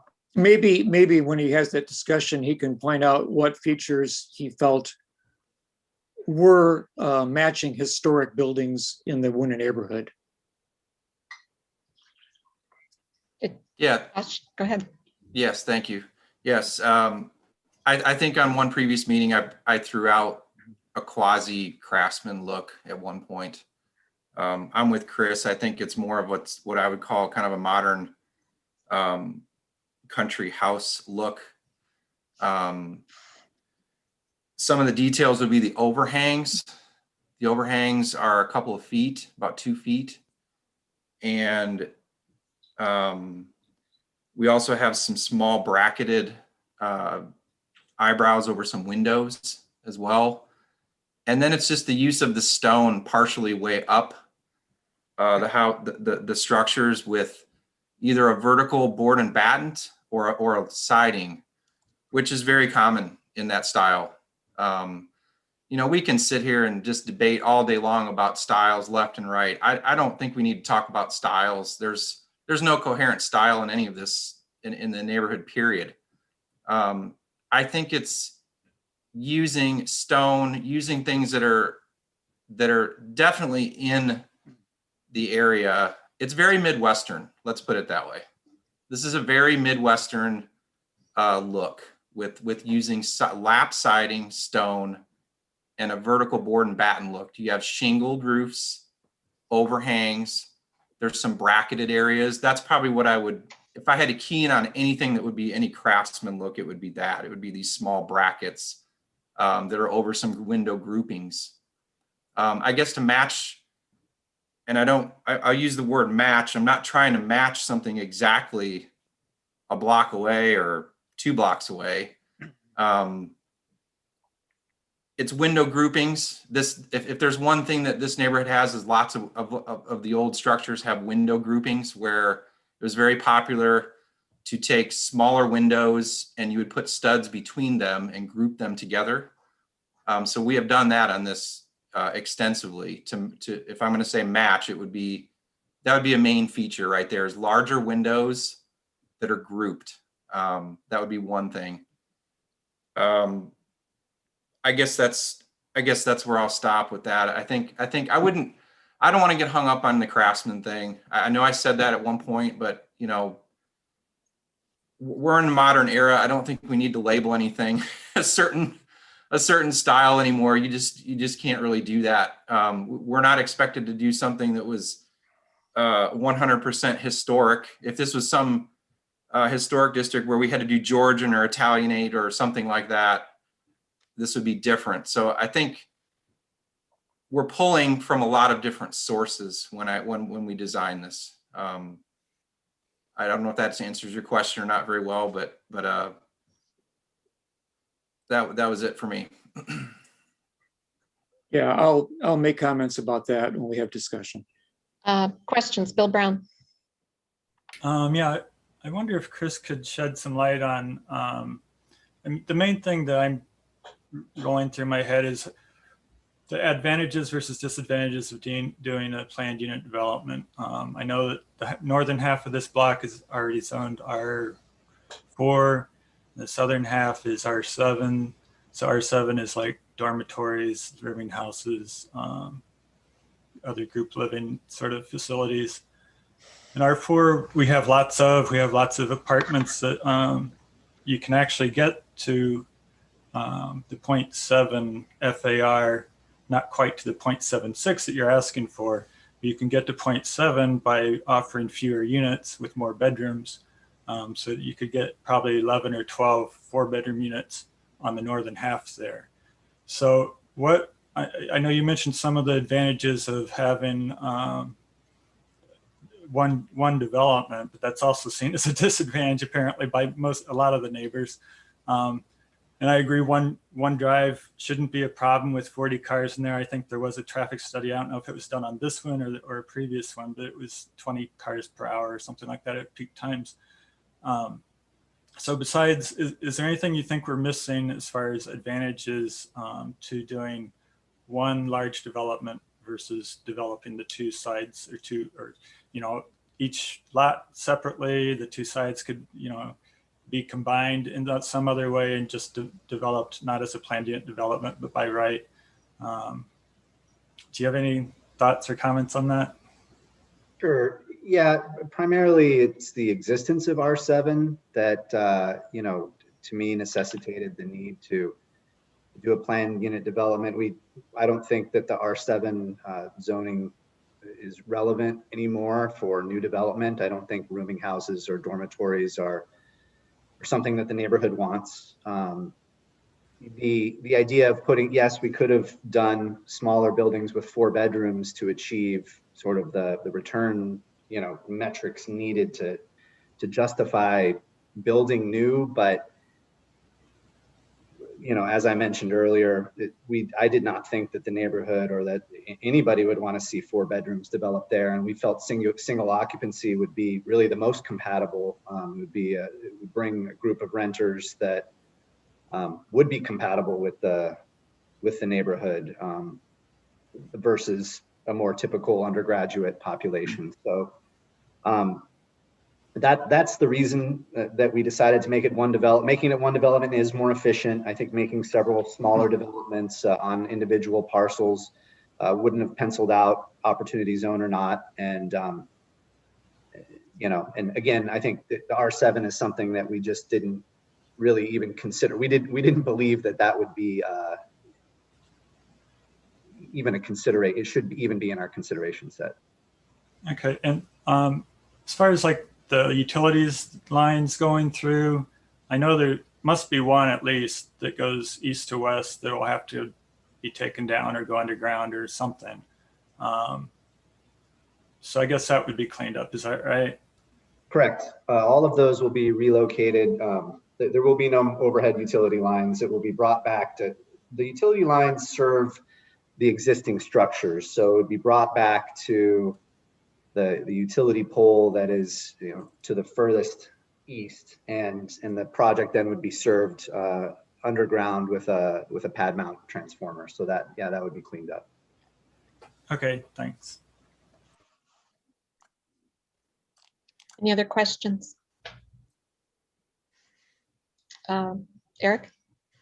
So Chris, given that this neighborhood has a long history of strong views about preserving the architectural integrity, and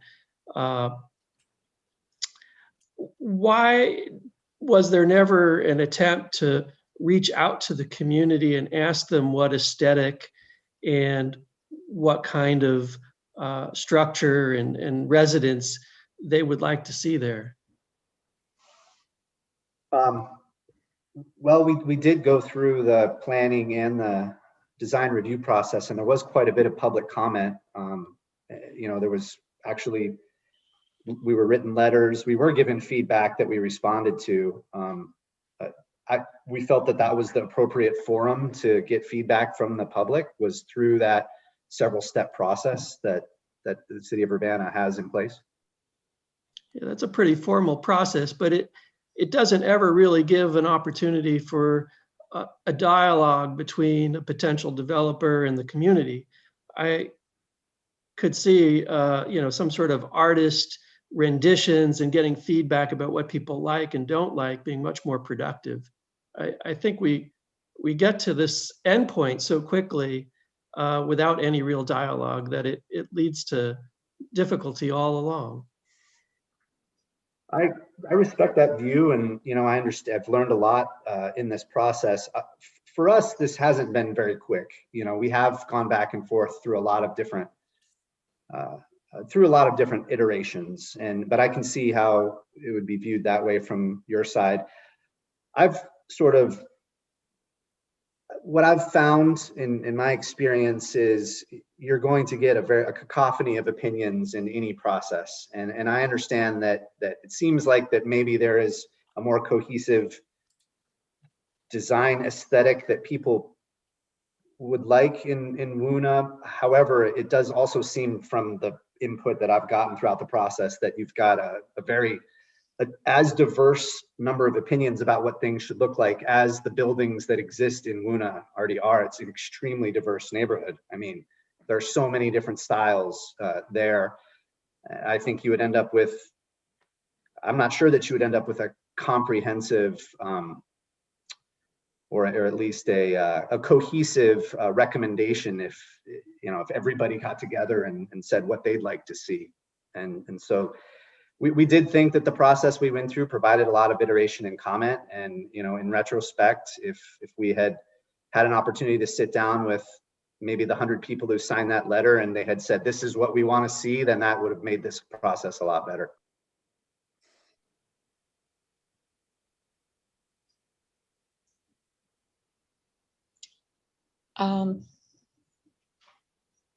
Any other questions? Charisse?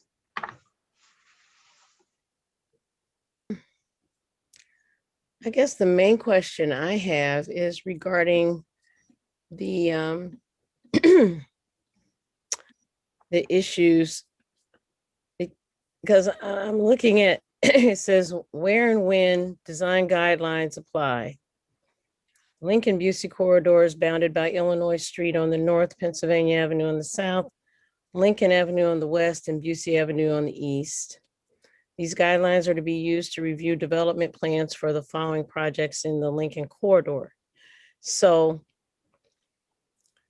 and then there's a list: construction of a new principal structure, or increasing the building footprint of any existing principal structure greater than 15%, or increasing the floor area ratio of an existing principal structure of more than 15%, or installing or enlarging a parking lot, or substantially changing the appearance and or scale of an existing building as determined by the zoning administrator in consultation with the design review board chair. And this is really only my first, discussion regarding a PUD that does not seem to understand, I don't know, that there are design guidelines. You're asking us to forgive everything on that list and let it go through. And so, am I wrong? I mean, I could be wrong because, like I said, this is my first time actually. I think staff would like to address that. Yeah, Sharice. yeah. Yeah. So Sharice, this project did go through the design review board. So it was reviewed with respect to those Lincoln Busey design guidelines, and the design review board unanimously approved the design of the project. I don't think they did. But, okay. Yeah, just to add in, I'm sorry if I interrupt, but we did, to the best of our ability, conform to the design guidelines, and that's what the DRB process was for. So I know that some of the commentary today was that we didn't, but we have never been given any specific feedback how we did not, and we did pass that board unanimously. Okay. Doesn't it also have something to do with particular materials, Kevin?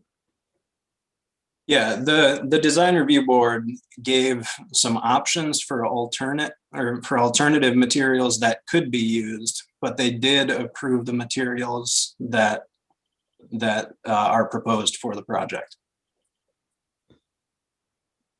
So it was to give council some options. So that was so that it wouldn't have to get kicked back to design review board if council, say for instance, wanted them to change the stone from what they had proposed, because otherwise you could just keep kicking it back between design review and then to council.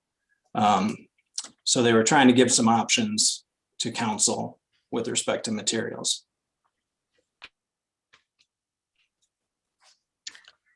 What would have happened had they not given us that leeway? Well, I mean, I suppose if they didn't, and then say council didn't like their choice of stone, then council could have denied the project or said, no, it needs to go back to design review board, and you need to select a different material. So, again, that just draws out the process.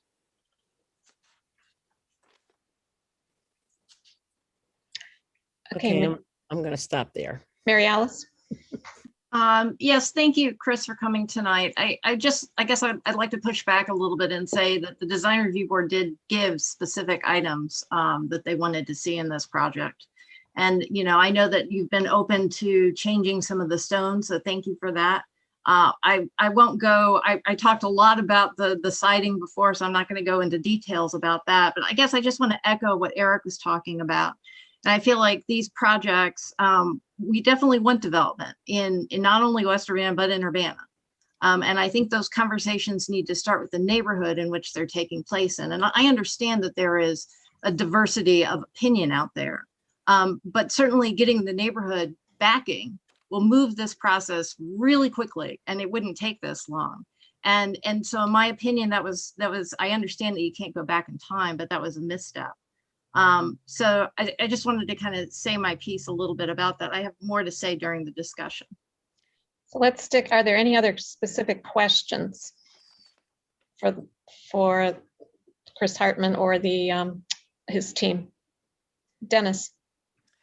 One of the guidelines for the design in the Lincoln Busey corridor is that entrances should be prominent on the surface of the buildings facing the street. And I see that on the elevation designs for these smaller units on both California and in Oregon meet that requirement. But I don't see that this is happening at all on the street facing Lincoln, which is a very large facade that's 1 block long. What we have are narrow passageways going to the interior, but not actually into the building itself. So where are the entrances to the apartment building on Lincoln Avenue? Where are they located? This is Josh again. I can answer that one. Those entrances would be, like you're saying, leading to those walkways. They're covered walkways that Your would have, passages between the buildings. correct. And they lead to what? They lead to the doors to the apartments. So upon entering through the portico that we made with the two little columns and the roofs over those, you would be entering through there, and then immediately to your right or to your left would be the doors to those ground floor units, is how it would work. So it's like a vestibule? Correct. Yes, you would enter through. I wouldn't. It's not a vestibule. It's a walkway. It would go full through all the way through to the parking is what it would do. We debated leaving that not covered at one time, but we thought it would be better for residents if it was covered. And that's why in previous conversations about this, we actually have, it's really 3 buildings. When you look at Lincoln Avenue, it's 3 buildings. There'll be 3 buildings with varying roof heights. The lowest roof will be over these walkways. So to accentuate those entrances, we did a little column and some roof, like a gable roof over those to mark those. And then of course the sidewalk leading to public way. I think once the landscaping is there, I think once the shadow lines are realized, once you see this in 3 dimensions walking down the sidewalk or from the street, I think it will look like entrances in the end. Well, it's interesting. I would say that those little columns and the tiny pediment over them is probably the very only element in this entire design that actually imitates anything you see in the Woona neighborhood as far as the older homes. And I was wondering whether the major entrance was actually off the parking lot. No, the major entrance would be, I mean, we'd have them, like you said, on California and Oregon, we've got some that lead directly into the apartments. Yes. And then we've got some that actually walk along the building to another stairway that leads to a second floor. So we're trying to just keep the 2 entrances on Lincoln. It's other factors come into play too. It's about safety as well. If we can have covered entrances that are on these walkways, it's better for the tenants. We can have a better protected entry to each apartment. Is there a door that opens onto those entries? No, but there could be.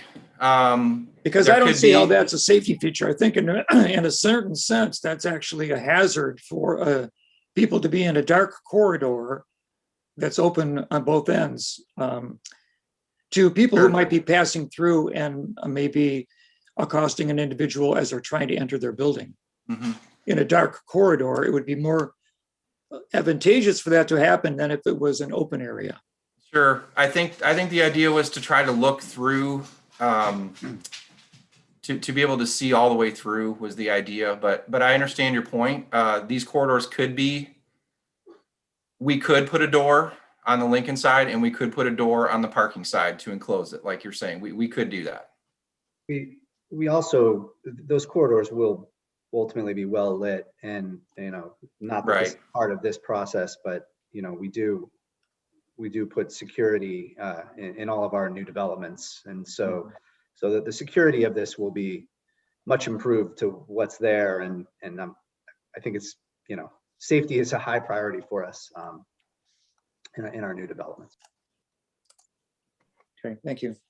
Any other questions from council members who haven't spoken yet? Okay, thank you. We'll move on to staff comments. Did you have anything to add, Kevin? Let me take a look here. So I did want to, Chris I think he addressed the stormwater concerns that some folks brought up earlier. I guess I'd just restate that a stormwater management plan would be something that they would need to submit further on down the process, and that would get reviewed by our civil engineers, and that would have to be approved as part of the process. Chris mentioned that we had proposed a possible condition regarding the permeable pavers to give the developers some more leeway to increase the area of permeable pavers. So I can share the draft language here on my screen. There we go. Okay, so it says, I'll just read this.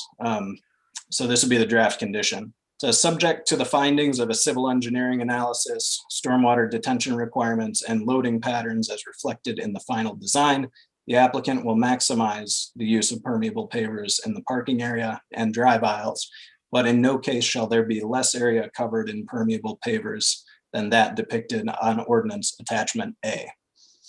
So essentially this would require that the area of permeable pavement be maximized and not just be what they are showing right now. But again, this is one of those things that you need to really do the site engineering work and analysis before you can actually know for certain how much permeable pavement would make sense for the site. Couple other points are, and I mentioned this before, but I'll just state it again. So there were a few comments tonight about how this design doesn't meet the Lincoln-Busey corridor design guidelines. Again, the design review board reviewed the design. They unanimously approved the design with some conditions. And then finally, I just want to emphasize that council's decision tonight should be based on the PUD criteria, and really to make that explicit when you make a decision. And I think that's all I have. Okay, we'll move on to council discussion. Mary Alice. So I've been taking notes about a couple of things, and I recognize that at the moment we are talking about the PUD criteria. So I'd like to start off with this. In the staff report based on December 3rd, they listed several goals and objectives from the comprehensive plan that it met. So I'm going to read them in case people haven't read them recently. So number 1 is preserve and enhance the character of Urbana's established residential neighborhoods, promote established neighborhoods close to campus and the downtown as attractive places for people to live. Goal number 2, new development in an established neighborhood will be compatible with the overall urban design and fabric of that neighborhood. And under those specifically are 2.1, ensure that the site design for a new development in established neighborhoods is compatible with the built fabric of that neighborhood. And 2.4, promote development that residents and visitors recognize as being of high quality and aesthetically pleasing. Well, there's been a lot of commentary today from the public. There's been a petition by 100 neighbors in this area. And I think that overwhelmingly, we know that it is not aesthetically pleasing, nor that it is compatible with the built framework of our existing neighborhood. In addition, the developer talked about the diversity of the housing. And I agree. I think we're very fortunate in Urbana to have diversity of housing. And that really fundamentally is one of the issues here. We're talking about 70% of the block. That is a large footprint. If we're talking about diversity of housing styles, right now we're going to be saying that we're going to have 70% of a block face that is going to be in a modern housing, Midwestern modern housing that I don't see in West Urbana. I don't see this type of any of it, any of the architecture within Urbana. And so I feel that if we approve this tonight, which I strongly advocate we should not, that we will be forever changing this Lincoln-Busey corridor with this high footprint of this building. So those are some of my things. I do want to say that I did take the materials that we talked about last week very seriously. I went and looked at the Gather project on the southeast corner of University, which has brick and engineered wood. I also went and looked at the 200 Vine Street, which has brick and engineered wood. And I would say from my perspective, they are not high quality materials. The brick is nice, but abutted with it with the engineering wood just is not a good look. And so that's one of the reasons why I was pushing so hard last time for natural materials to be used, either the wood or the cedar, or of course there's also brick and there's other items that are natural. So I'd be willing to listen to other council members' thoughts. Dennis. Many of the aspects of the project can be appealing. The work that the developer has done to introduce permeable pavement is laudable. Alternative energy charging stations is laudable. Saving some of the trees is laudable. But the elephant in the room is the project itself and its footprint. It's massive, and although it has been broken up slightly on the side streets of California and Oregon, to a degree that probably could be acceptable, the continuous facade along Lincoln is monumental in comparison to anything we've seen. Actually, if anything, it models the large buildings across the street in the university corridor on the campus itself. But it doesn't simulate or match them in style or quality of design. The design has just been described as some kind of Midwestern farmhouse style, which wasn't exactly accurate, but it's what's replacing the comment about that this was supposed to be a craftsman style kind of approach to simulate buildings that exist in the neighborhood. And what I found is that it's merely apartment modern as seen across the community for any kind of student housing. It's sort of, there are gables on the roofs, and there are, certain windows are grouped, not necessarily that makes that a craftsman element in this day and age. Really, it's made out of substitute materials, manufactured materials that are commonly used in student housing near the campus, and actually very similar to the kind of style and construction that was originally offered in the 200 block of South Vine Street by Green Street Realty, which was summarily negated and dropped and changed after review by council members in consultation with the designer and feedback from the Huna neighborhood. And the Huna neighborhood is much more forgiving than the Wuna neighborhood as far as a desire to match style in its construction areas. So I just drove up to Chicago, in the suburbs of Chicago, for a meeting over the weekend. And as I was driving, I was observing the kinds of buildings that we find being built in the suburbs of Chicago. And unilaterally, new construction, probably for the last 15 or 20 years, all looks the same. It's all the construction is kind of like a patchwork surface quality where every single story on the building has got some other color or material to make it, jazzed up or seem interesting. Brick on the bottom, and then there's horizontal paneling, then there's vertical paneling, and a quarter of it will be blue and a quarter of it will be gray, and some of it will be white. And it's kind of a hodgepodge of modern materials, which end up being kind of the non-style of modern architecture. So unfortunately, I don't see how this building is any different than any of the buildings I've just mentioned. And I can't find how it correlates to architectural style in what we know as architectural style from, say, a design class in architecture to the buildings that are nearby it. And so, we're talking aesthetics, but it'd be a mistake to think that aesthetics don't affect how things look and how they're appreciated, and the quality that materials and design contribute to a building can affect its success and its merit. Unfortunately, we don't have hardly any designers, architects today that match the aesthetic of a Joe Royer, who can design a building that is both attractive, functional, and looks like it was designed with one concept in mind, rather than sewn together in pieces to facilitate some kind of a snappy modernism.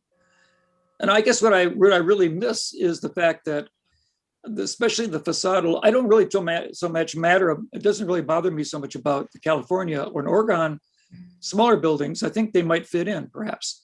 But the facade along Lincoln Avenue should be imposing and handsome, and it should be appealing and significant. And I really find that this just doesn't go there. So if we're thinking about what the design guidelines are in the Busey corridor, I think it sort of fails, unfortunately. And also the materials just don't match the quality of materials that many of the houses in the Busey corridor have. There's a lot of stucco, there's a lot of shake shingle, but there's also a lot of brick. And across the street, there's a lot of brick. And the one thing that's not here is brick. If the facade on Lincoln had brick, it would really come so much closer to matching the quality of the materials and perhaps even the look of a quality building matching other buildings along the Lincoln Avenue. And so I'm just wondering if it wouldn't be a consideration to turn the conversation around, to reconsider the facing on the facade along Lincoln Avenue to make a brick the most prominent feature, and add, limestone lintel bars under the windows and above the windows to suggest that there's a real architectural style going on here. But when you have windows that have no features at all, they're not framed in any way significantly. You have just modern blah. And when they call it butt ugly, I don't say it's butt ugly, but it's certainly it's not designed, it's just assembled. So I have a real concern for that. Thank you. Any other council comments? Bill Colbrook. I'm going to respectfully disagree with most of the comments that have already been made. I'm just going to reiterate some of the comments that I made last week. We've heard comments from last week and this week that this design passed through the design review board. I don't know why there's any dispute about that. I saw a couple council members shaking their head. Either it was or it wasn't. It would not have gotten this far if it wasn't. I think the record clearly shows that it passed through the design review board. I think the developers have clearly worked within the rules. If we don't like the rules, let's change the rules. But I don't think it's fair at all to hold up this project just because you don't like the look of it. If you don't like the rules, let's go back, change the rules. Let's not punish these developers because they followed the rules, because they passed through the decision-making processes that they are required to do. I find us arguing whether we're going to call it a little puppy or a dog. I mean, honestly, this isn't our job. I think we are once again swimming out of our lane. We need, as a council, to decide: did they follow the rules? And I think the testimony has been yes, they did. Did they follow the ordinances with the variance? Yes, they did. I think our job is to approve this because, quite frankly, I think it's an attractive building. I like the farmhouse look, whatever look we want to call it. I like it. The job of the developer was not to mimic what is west of Lincoln Avenue and make it look like a U of I building. There's also discussion that if you look at the neighborhood, there is no one set design. So I think it's completely inappropriate for us to try to hold the developers to some impossible standard to mimic what's in the neighborhood when I think by agreement, we say that there's no one design. So they by that standard, they're in a no-win situation. I believe they've done the best that they could to build a building that is not, 4-bedroom apartments. They're single occupancy. I think it's an attractive building. And I think we've got to be really, really careful of the way we split hairs and the way we kind of beat people over the head about designs, because, to me, economic development in Urbana is one of my stalwarts. I mean, I think that, we need to move forward as a city. I think this block is going to lay dormant for years because we as a city council are basically telling developers, don't come play here. We're going to beat you over the head. And because I don't like the way you design your building. I think unequivocally, because our job is to test whether they follow the rules, the answer is yes. We vote yes.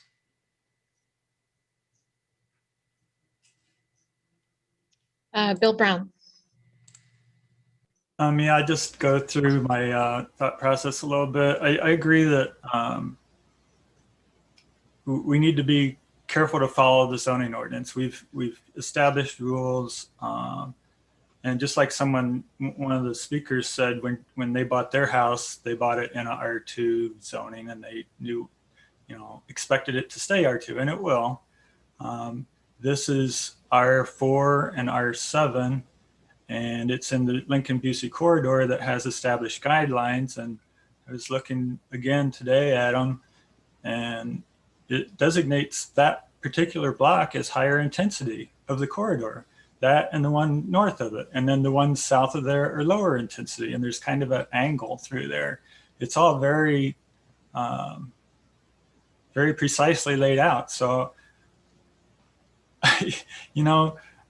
as far as the density goes and what you're expecting from developers, I think they've definitely accomplished that. And I watched the design review board meeting again this weekend for the second time, the 4-hour meeting. And after getting that letter last week that claimed that they had made some decisions on things or made some conditions that weren't reflected in the plan. They talked a lot about future proofing, like Kevin was saying, in case the time comes where they want to add solar panels, or if we demanded they added solar panels, they wouldn't have to go back to the DRB to get that approved. So there were some things like that, but the two things I think, the canopy trees and the interlocking pavers that they required, I think are in there. And Kevin's expanded on that too. As far as stormwater goes, we have a subdivision and land development code that I guess is in the process of being revised, but that has more than 10 pages on civil engineering analysis and calculations on how to calculate the 50-year event and how much you can have flow off. So all that has to be done when they build it, when they actually do the plans for it. Runoff has to be controlled, but there is concern about the trees getting enough water. And I think it was really useful and really important that Mary Pat was able to provide a lot of intelligent input on how that works. And I think it's made a difference. I think that part of the plan is better. And I think the trees will have a lot better chance of surviving. I like the fact that there's fewer driveways than there would be if these properties were individually developed. That provides more room for street trees, and they've added some street trees where those driveways were taken out. So I think the thing for me is just weighing the pros and cons and trying to imagine what would happen if This didn't go through. I don't see any way. I mean, it's zoned R4 and R7. Nobody's going to preserve those houses and try to turn them back into single family houses. We have a house a block away that's been on and off the market for 5 years through the Urbana Development Corporation. And nobody's biting on that. You know, so people, I know it's hopeful, and I like some of those buildings. I hate it when we see old structures that were well built originally and still have character and everything. But this corridor was designated for this years and years ago, way before my time on the council. I mean, I don't know when the actual zoning for this was done. I guess maybe when they did the comp plan. So I'm leaning toward approving it. I know my neighbor's going to yell at me, but I don't know if it'll pass. But I hope people at least express what they think would come of this in an honest way if it's not approved. Eric? So I don't think our job here is to rubber stamp whatever vote happened at the design review board. We get to vote on this because we get a final say about whether the guidelines were really met or not met. And in this case, it's quite clear to me that the guidelines were not met. The goal of the Lincoln-Busey corridor is to provide a buffer and protect the R2 neighborhood that it's adjacent to. In any project of this size, where you've got a uniform design on 70% of a square block, is just not going to fit in with an R2 neighborhood that has an eclectic, old 1800s, early 1900s taste, the architectural style. It is an eclectic style, but now you've got a monolith, and it is the largest development in this entire neighborhood, in this entire West Urbana neighborhood. And so there's no way something this large could fit in. If they had that one set of 3 buildings on Lincoln, could work. I don't like the architectural style, it could work. But to have the whole block that way, it changes forever the character of West Urbana, and it's not what the Lincoln-Busey corridor was trying to achieve. I have, if allowed, a small slide presentation I'd like to show about what, some photos actually of other buildings in the area of similar height and number of stories to show you the kinds of things that could have been. May I show that? Sure. Let's see if I can do this. Why not? Try to make a point, make it quick. All right. Here we go. So this is an example of a 3-story building here in Urbana on Green Street. It has nice brick, it has stone, it has balconies. It's the kind of thing we'd like to see. It fits in with the neighborhood pretty well. It has pitched roof. It doesn't stand out as an eyesore. It's smaller, but it could have been made bigger in a bigger spot. Here's one in Champaign with Art Deco features. It's a 4-story building in brick and masonry with Art Deco features. It's a new building. Can be done. It has underground parking. That also can be done in modern times. I've been told it's too expensive, can't be done. There's actually quite a few examples of this in Champaign. This is not some other country. It's not another state. This is a walking distance from our current site. Here's a very modern building, 3 stories. Not my taste personally, but it's very tasteful. It is authentic to itself. It's got a style. It fits. Here's another very modern one, 4 stories, completely different, but it makes a statement and it's on a street where it could work. Even that could work on Lincoln, perhaps. Here's a more traditional brick and stone, masonry, 3-story building, taking up a whole block.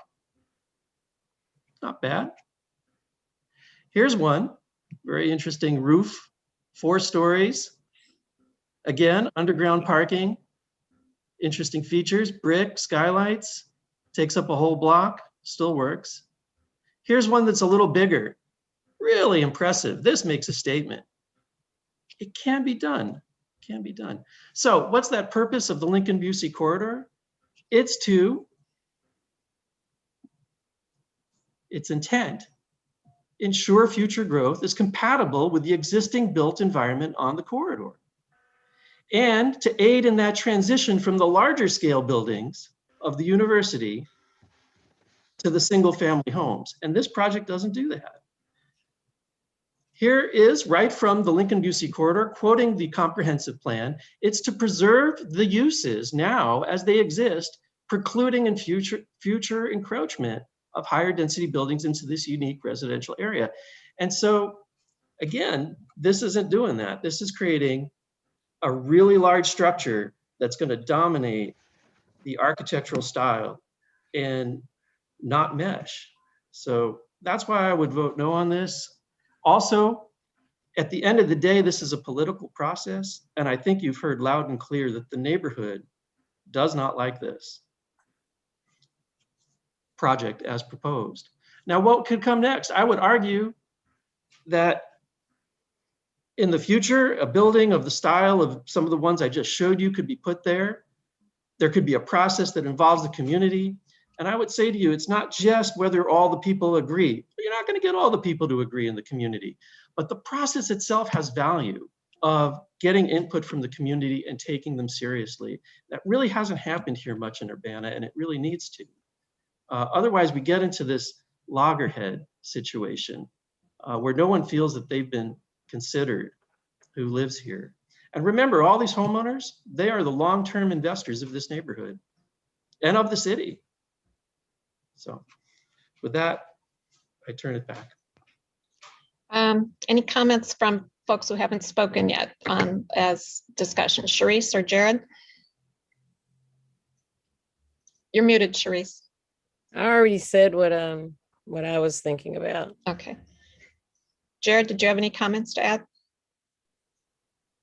I'm just really enjoying the debate, to be honest. Everybody's making some really good points on both sides of this argument. So I wanted to hear what Bill was going to have to say to Eric, because he had a response. Yeah, I mean, I think we have to realize that there's a lot of economic reality that was being ignored there with 4-story buildings. Not only economic reality, our FAR would have to be about 4 or 5 instead of 0.76 to allow something like that. The more development space you give somebody, the more they can do. Yeah, they could do underground parking if you give them a 4 or 5-story building. It's just pretty simple economics. So yeah, if you want bigger, high quality brick and steel, you're going to have to raise the density. I don't understand why that's such a hard thing for people to understand. I don't think that's what most of the neighbors want. I don't think they want those big buildings. I think what they were looking for is this type of density, but just in maybe broken up structures more, or structures that blended in a little bit more.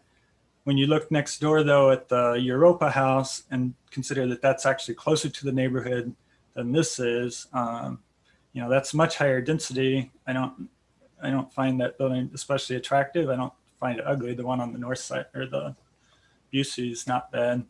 But you know, it's higher density for sure, about the same height. So we have, you know, 35-foot height limits. All that stuff comes into play when people are designing this. So I wouldn't fault the developer for that. I'd fault, you know, the people that, I'd fault the city council, us, or people come before that put all those limits on there to make it hard and to really build anything there. We have the parking requirements, stormwater requirements. I don't know if Champaign has stormwater requirements, but no, they don't have parking requirements. We do. So all that comes into play, and I think the developers have really tried. And just for a little more perspective, the stormwater difference, I think they were saying it was 14,000, about 14,000 square feet, no, 7,000 square feet. What was it?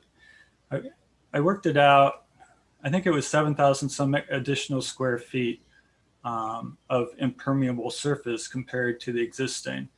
And we have the stormwater utility fee that bases your usage on the amount of impervious surface. I mean, the amount of the stormwater utility fee you pay is based on impervious surface. But for single family and duplex properties, they use an average. The average per single family property is 3,100 square feet. So the additional impervious surface on this development would be equivalent to about 2 1/3 single family homes. That's the additional impervious surface we're talking about adding there. The one that the impervious surface that people are getting so upset about that it's going to overflow our stormwater capacity. If we can't handle that kind of, and for one thing, we don't have to handle it because we have regulations that they'll have to handle a 50-year flood. So I think some of this is getting overblown, has gotten overblown. I saw some of the posts that went out that probably prompted 100 people to sign or click a button on a petition, whatever they had to do.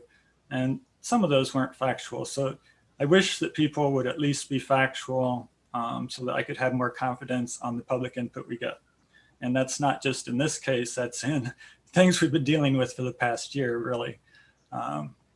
So that's, I guess that's my response to that. Mary Alice. I just wanted to address a couple of things that have been brought up. Bill, I agree with you. We should be using the criteria for the PUD in terms of whether or not we approve this. And that's why I read those goals from the comprehensive plan, because we are supposed to be using the comprehensive plan in terms of whether or not this PUD fits that criteria. And, you know, aside from the over 100 signatures that we had from the neighborhood, we had multiple people emailing us, multiple people who gave us commentary today that it simply doesn't fit in the built fabric of the neighborhood. I mean, that's just as clear as can be. I mean, you can erase all the other things, but I think that what came out very clear in terms of everything that we've heard.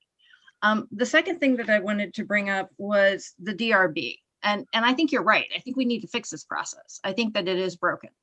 And I agree with staff that it passed. Where I disagree with staff is that we had 7 conditions.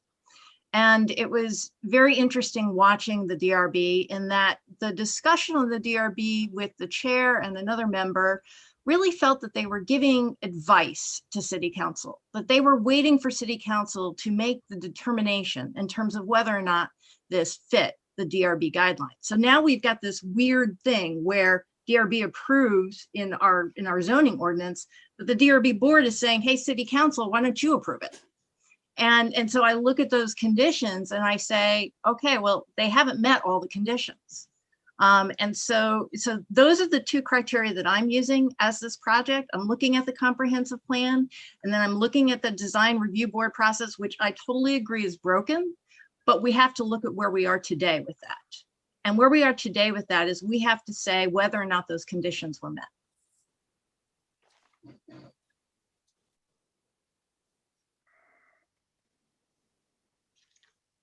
Bill Colbrook. I guess I just want to respond to both Mary Alice and to Eric. Mary Alice, when you read those conditions for the corridor, you said that unequivocally those were not met. Well, I see it just the opposite. When you read those, I said, "Yep, met that one. Yep, met that one.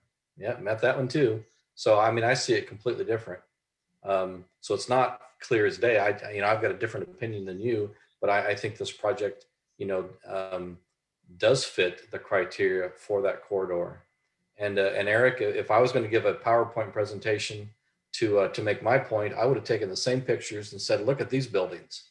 These absolutely would not fit in that neighborhood because I think, in my opinion, the design that the developers are putting forth today is a much softer look. It's a much better transition from across the street to the west, to the university, to the east, and the residential area.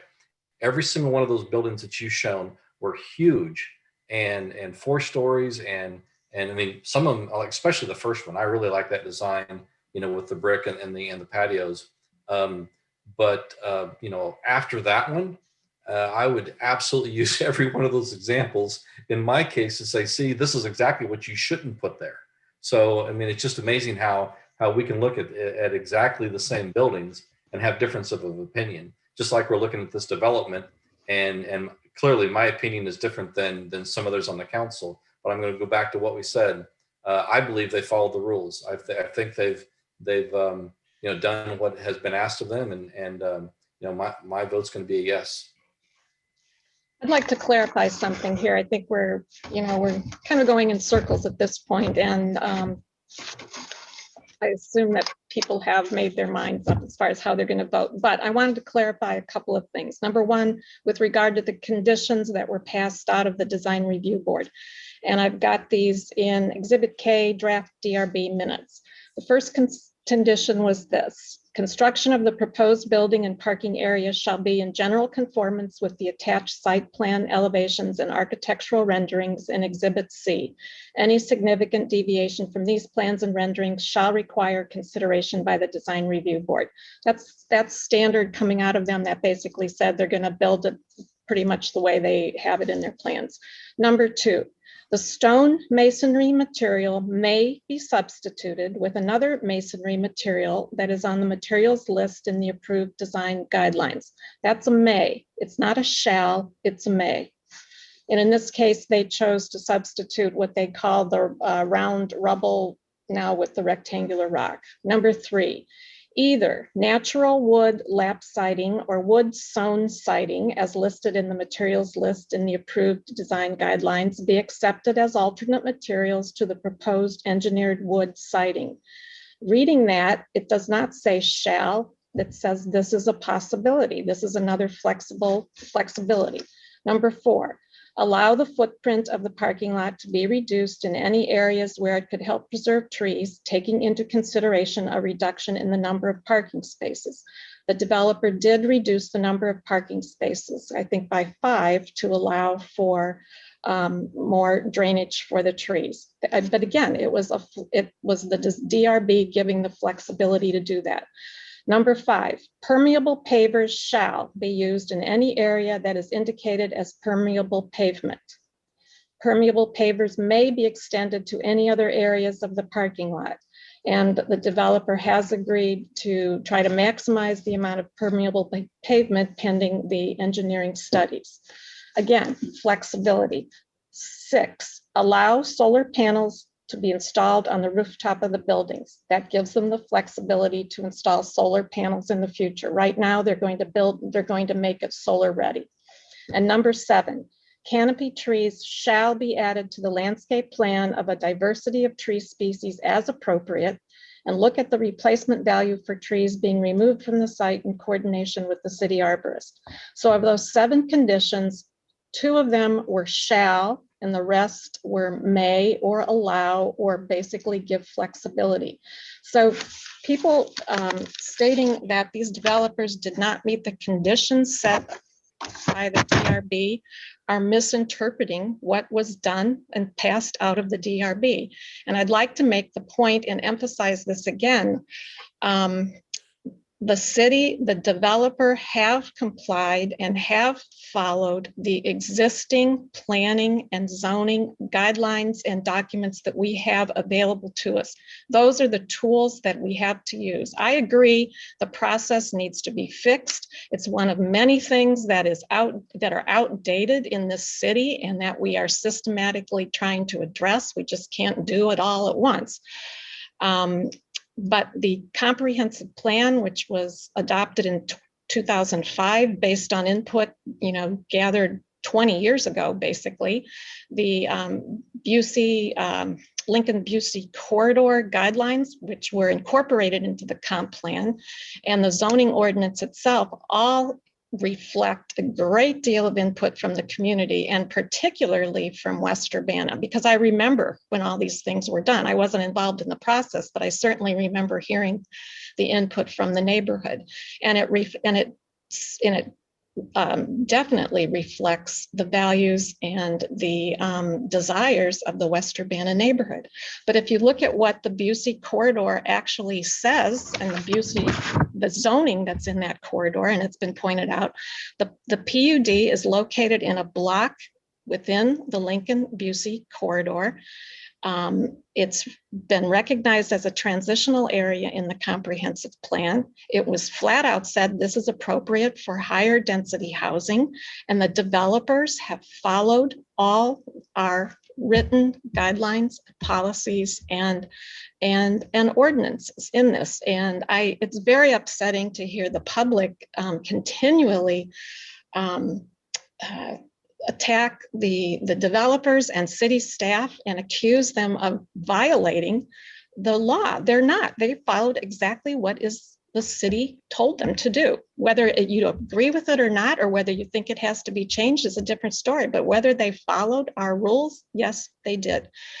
The underlying zoning for the parcels that this PUD involves are either R4, again, that's medium density multifamily housing, or R7, that's university residential.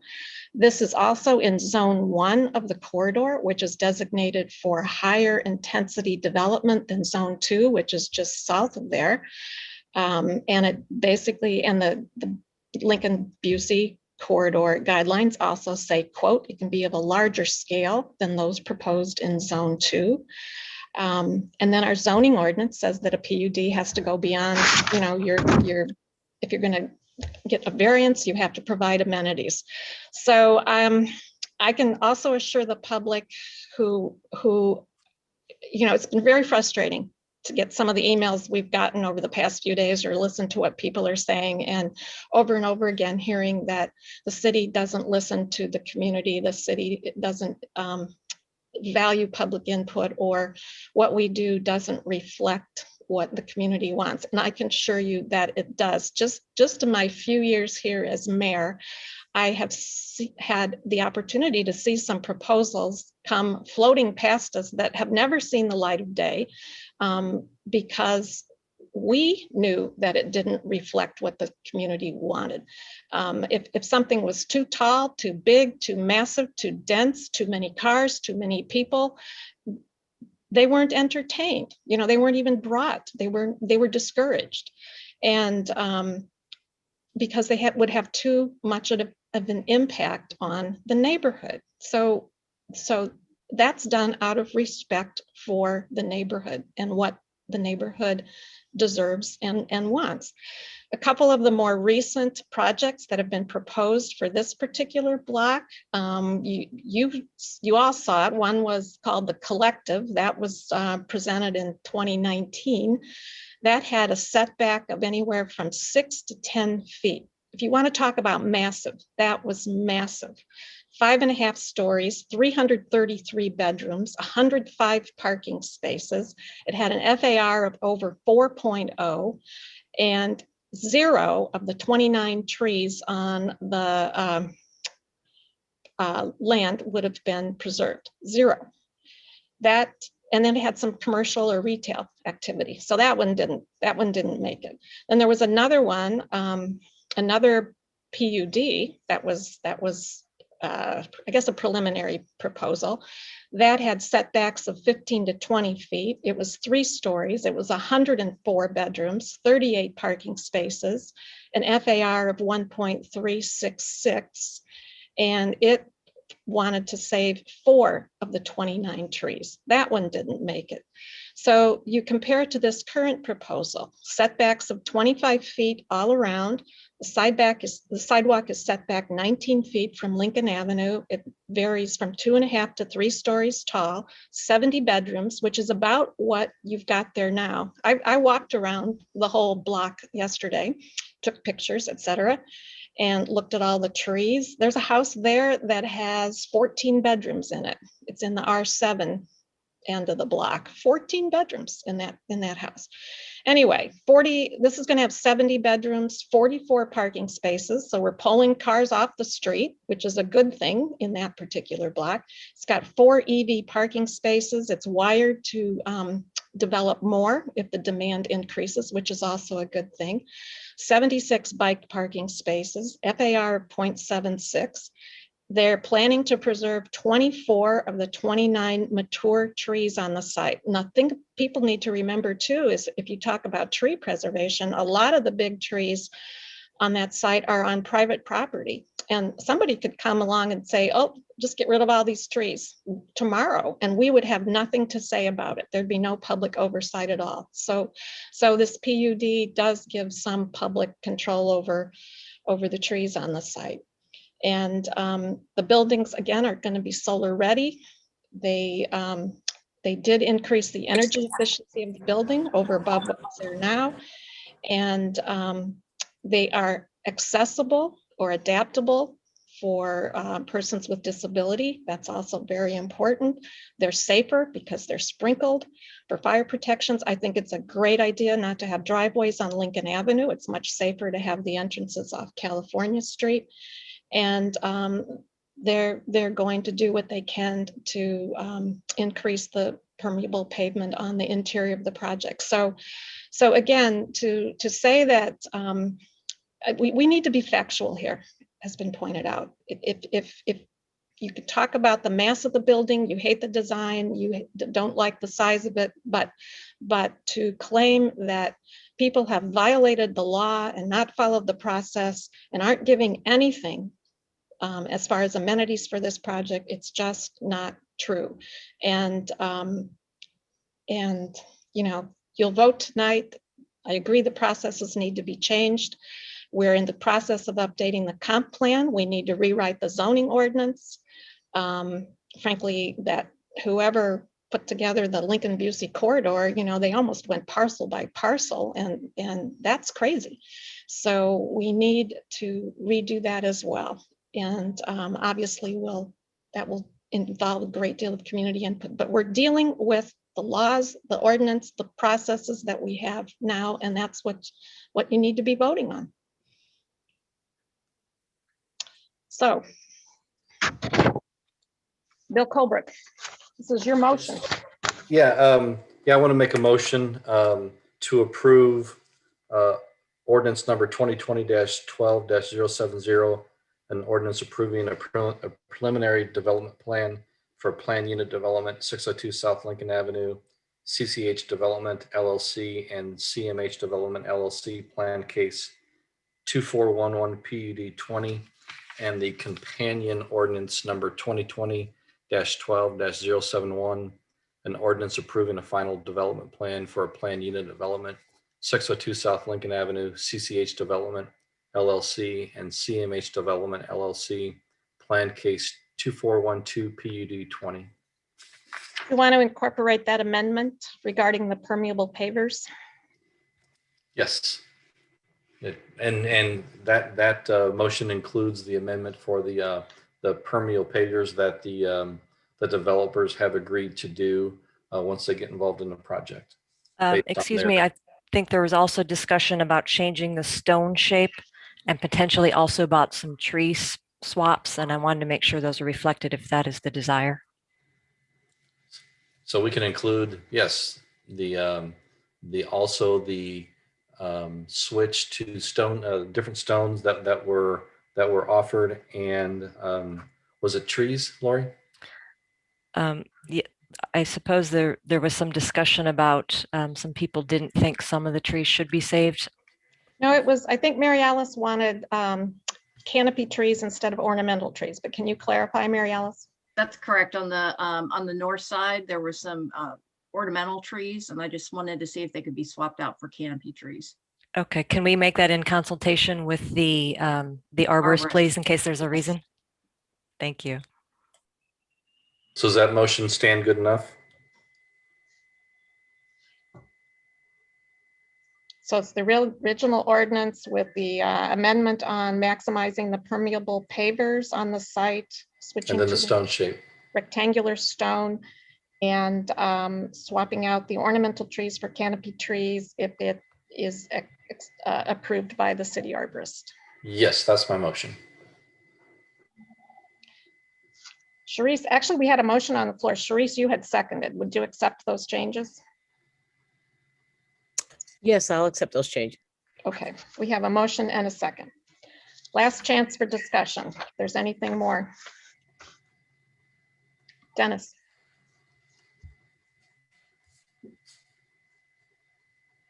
The problem that we seem to be facing in this community is that all current development that we see in this town is substandard as far as design. The modern approach to putting together a building is to slap together a little bit of brick, a little bit of vertical siding, a little bit of horizontal siding, to ignore any kind of actual casement window treatment, or to replicate any previously historic design element, but to merely put together what could be a series of these look like student housing, or what one sees in modern residential suburban kinds of construction, where the cheap materials of the era, the plastic, sidings, however, whether they replicate wood or pretend to replicate wood, but of course never actually look like wood, flat, sort of like pseudo brick or masonite looking like surfaces that are painted. And we see these on the Gather, in the upper stories of the Gather construction going up right now at the corner of University and Lincoln. And deciding that we'll splash some color on the first floor that's different from the second floor. And if there's a window bay that butts out from the side of the building, that'll be a third color. And in the facade will have vertical lines instead of horizontal lines, just to be different. And so what we're getting is we're in an era of bad design without true hegemony or harmony. It's like a bad quilt. And I think that when we accept this as a standard that we're going to be enshrining along Lincoln and any other future development that's in the downtown area, where we think that we want quality and we want to be proud of buildings, but what we're getting is generic, modern. I think that we're making a mistake in encouraging it. The developers here could go back. I mean, what we could do is hold this in council or send it to committee again and find out whether developers would like to reconsider the facade veneer. Would they like to engage a lot more brick into the building, or maybe this rectangular stone? The example that Eric Sachs showed us, the very first one, which is 701 West Green Street, a 3-story building that was completely clad in brick with balconies. It had an integral harmony, which was obvious and was not matched by the other buildings that he showed us. And I would agree with Will Colebrook that those are not good examples of modern architecture that we would like to emulate, because they also have rather hodgepodge and arbitrary features. But there are examples in the community that we should emulate and we should use in the Lincoln-Busey corridor. And the architect here just hasn't provided that. Well, I'm sorry to say. Yeah, what we have before, we're approaching 10 o'clock, so I think we need to move ahead on this, but Well, what those you are my have, thoughts. okay, you have a motion on the floor. Bill Brown? Just one final thing I thought of earlier, and I forgot to mention it. I think, you know, a lot of times we're looking at buildings from the outside, but it's also useful to think of what it's like to live there, because those are our potential future Urbana residents who we represent. And I don't think in general, they would be willing to give up a lot of, you know, efficiency of efficiency of their electrical. Boy, it's getting late already. You know, energy efficiency. Energy efficiency, thanks. And amenities inside, and having the trees to look at that would be saved with this project, so that they could have brick on the outside. I mean, I think there's a trade-off. You know, they have a certain return they need on this investment. And if they don't do it here, they'll do it someplace else. It's not like they're going to be willing to accept less here because they have other options. That's just the way it is. So there's always a trade-off, and I think I would prefer that our potential future Urbana residents have those options, and also that we would be offering one-bedroom units that would diversify the student population in this part of town. Okay. Or other professional. I think I'll ask the clerk to call the roll.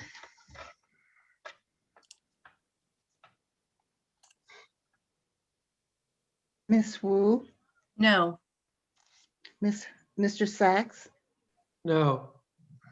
Miss Hersey, No.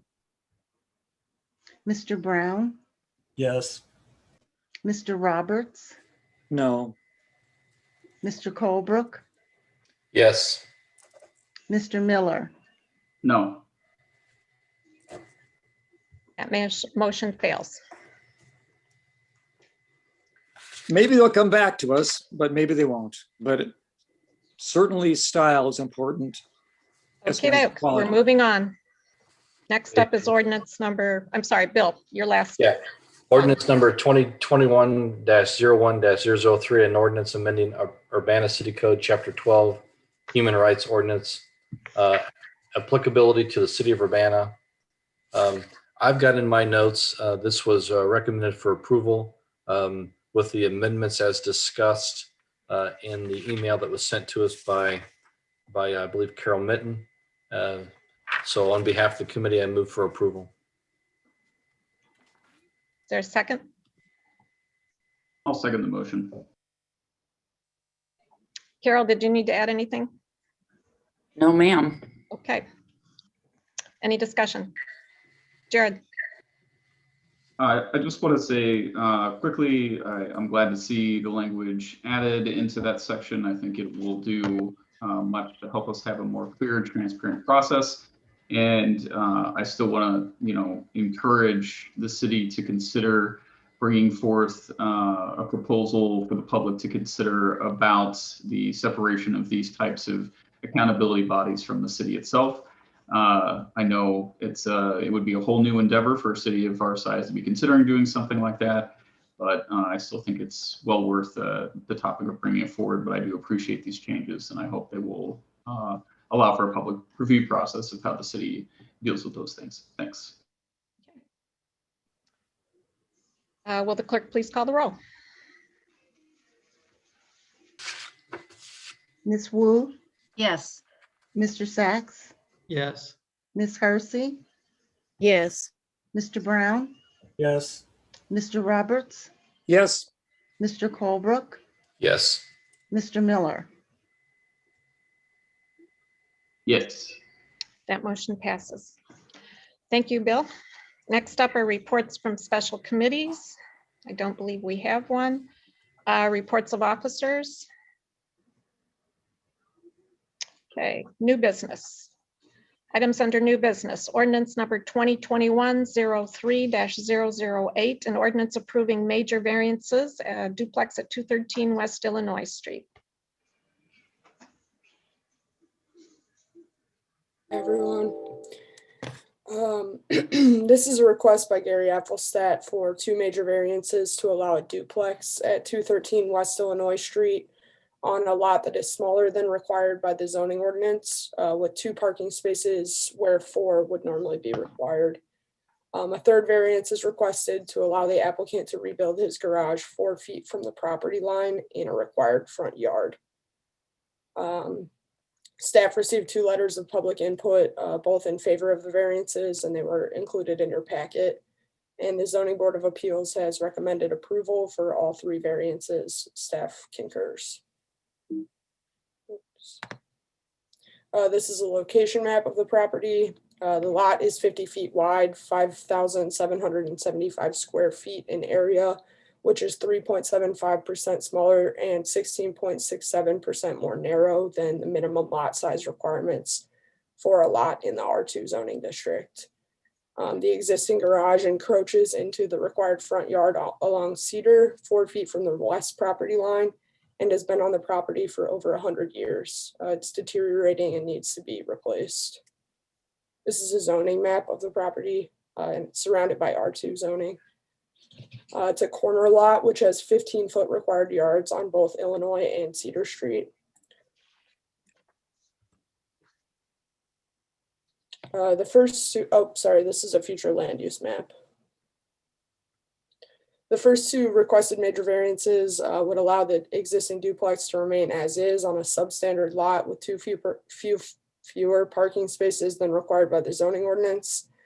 The third request is for a major variance to allow the garage to be rebuilt in the required front yard 4 feet from the property line. The narrow lot width creates a practical difficulty in rebuilding the garage 15 feet from the property line or in providing additional parking. There's also a garden in the rear yard that the applicant would like to remain or keep there. This is just another photo of the home and the garage. To summarize, staff found that the application meets the requirements for the requested variances. The lot was platted to be smaller and more narrow than what is required.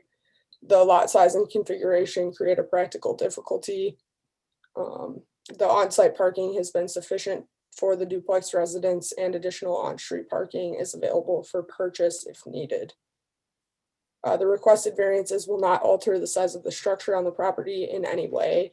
The request is made to allow the existing duplex to continue and bring the property into conformity with the zoning ordinance. Staff also found that the application meets the requirements for the garage variance.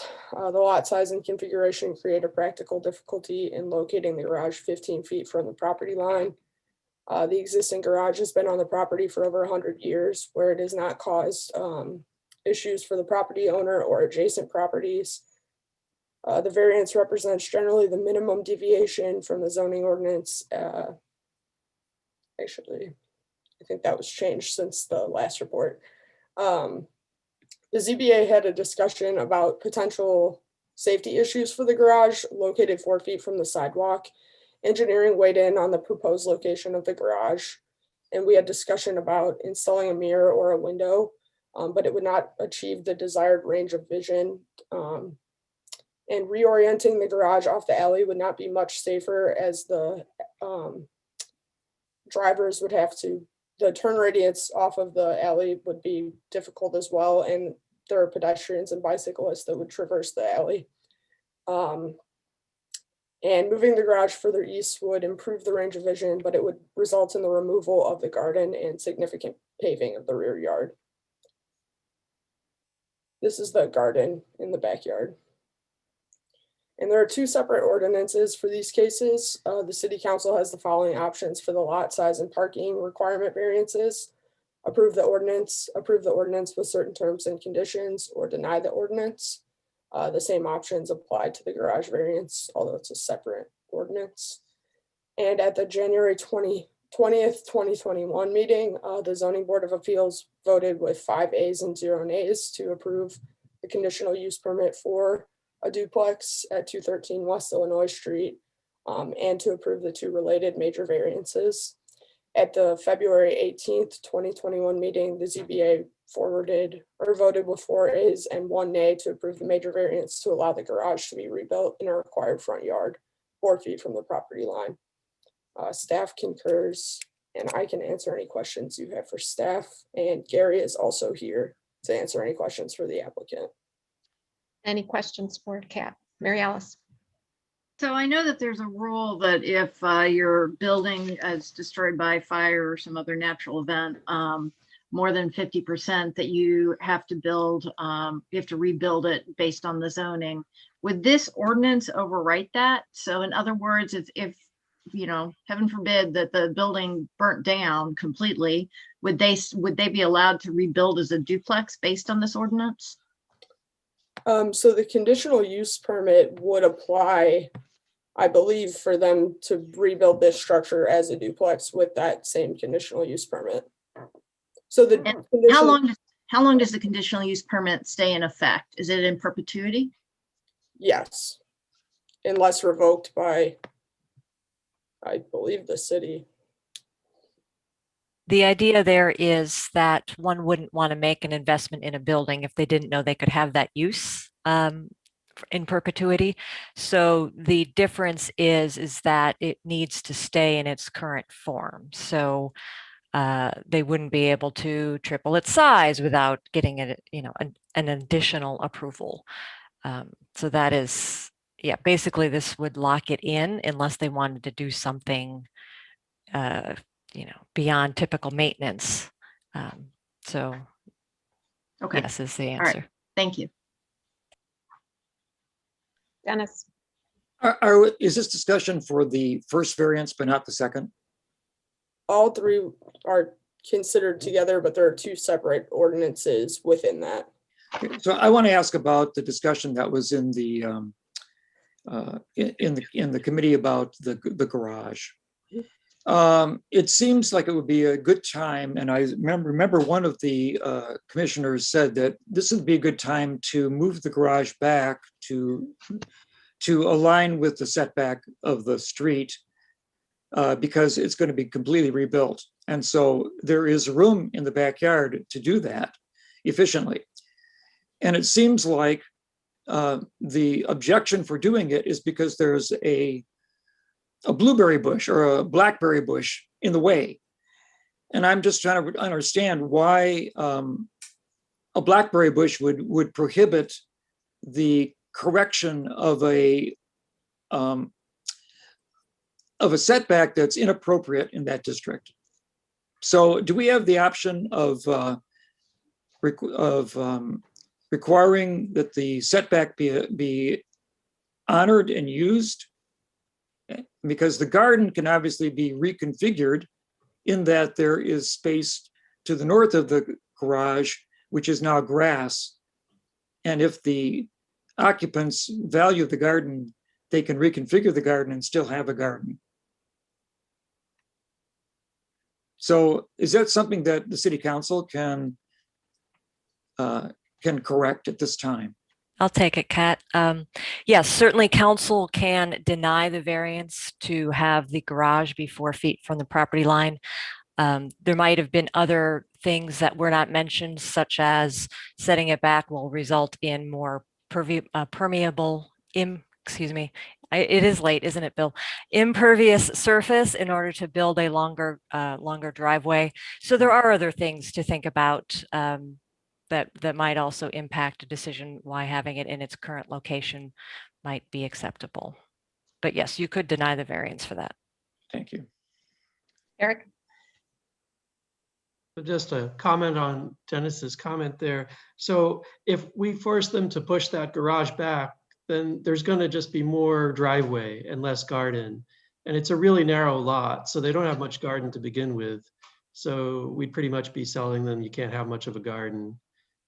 As I said, it would be, there's room that's grass to the north of the garage that could be plowed, cultivated.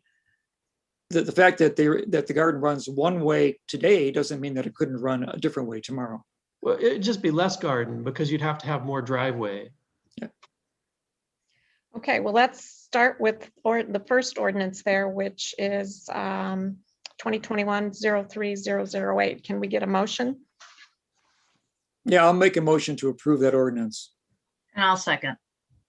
Second, or it's made by Dennis, seconded by Mary Alice. Any discussion on this item? Mary Alice. I guess what I want to say is, this property has been here for 100 years, and there were not a lot of standards in terms of width and depth and so forth. And this one comes pretty dang close. And so I think that this person didn't create the situation. It's just the way that land was platted 100 years ago. So for that reason, I'm in approval of this.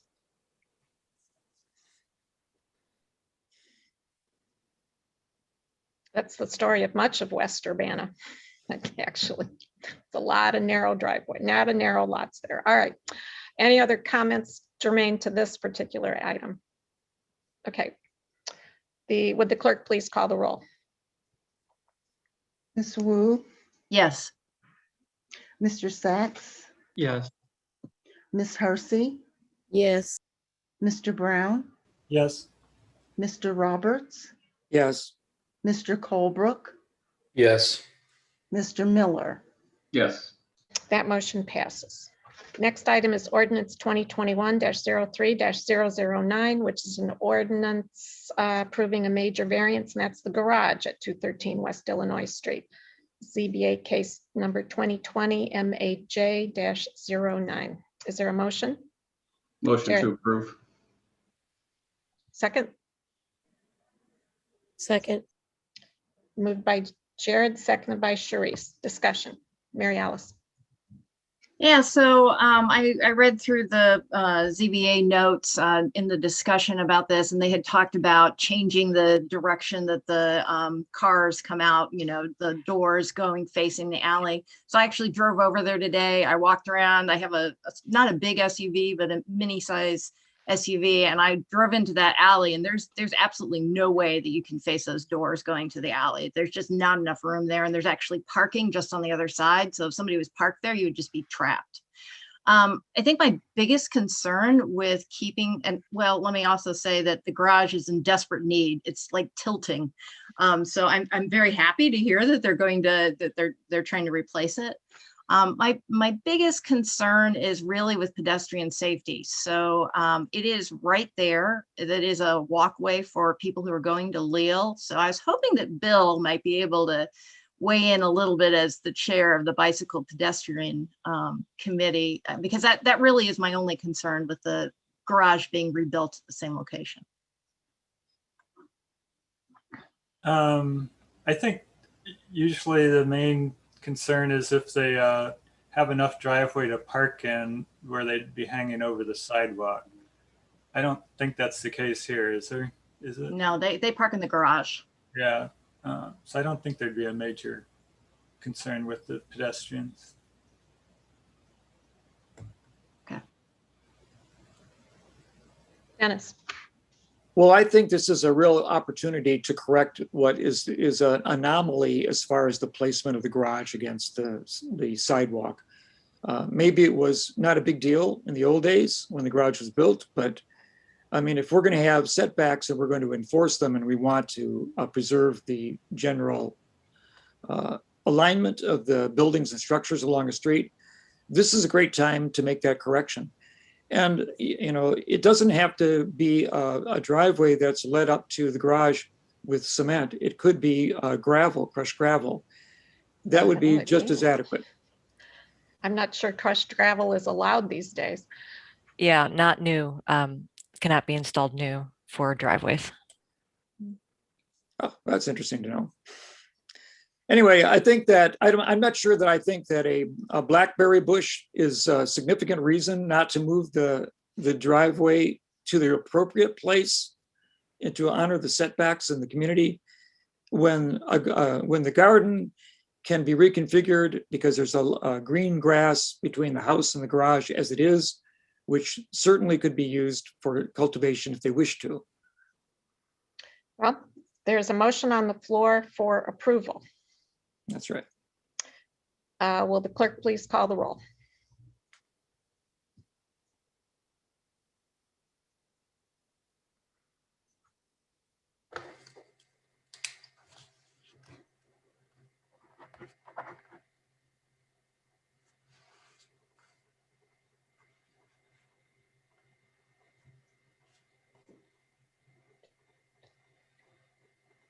Phyllis, are you there? Oh, yeah, my computer did this, the laptop did this stupid stuff again, so it's just now back on. You ready? Yes, please. Okay. Miss Wu, No. Mr. Sachs, Yes. Miss Hersey, Yes. Mr. Brown, Yes. Mr. Roberts, No. Mr. Colebrook, No. Mr. Miller. No. That motion fails.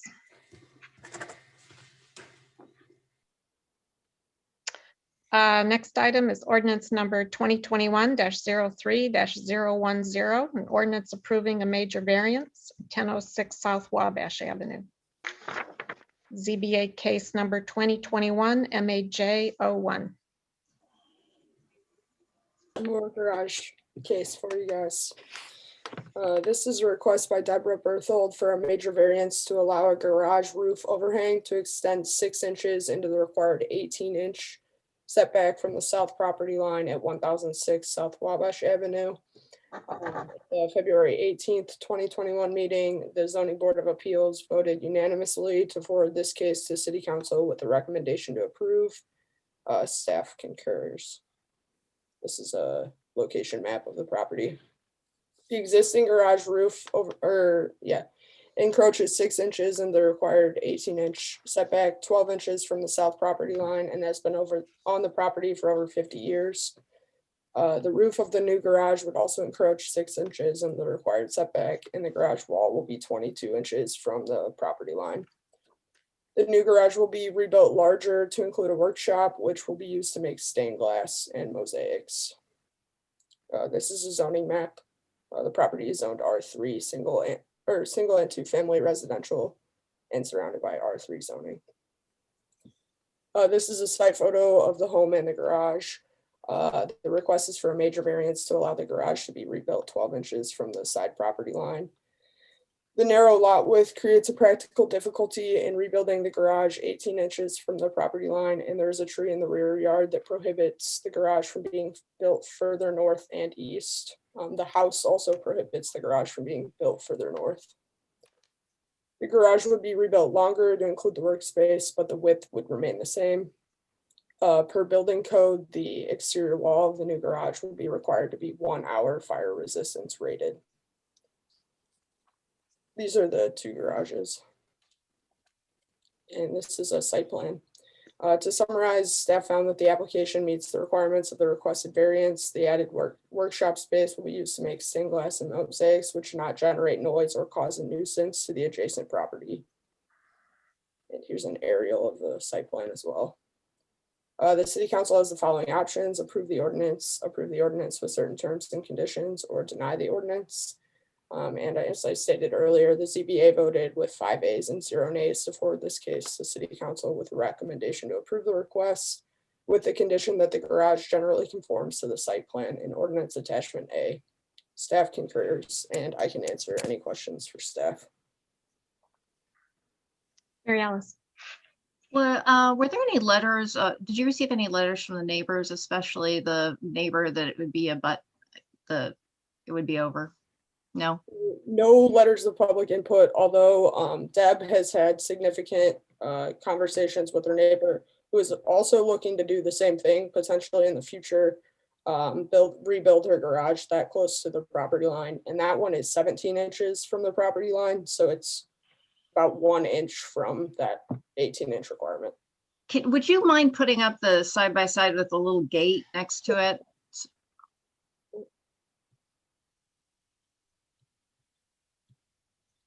Hang on 1 second, I closed it prematurely.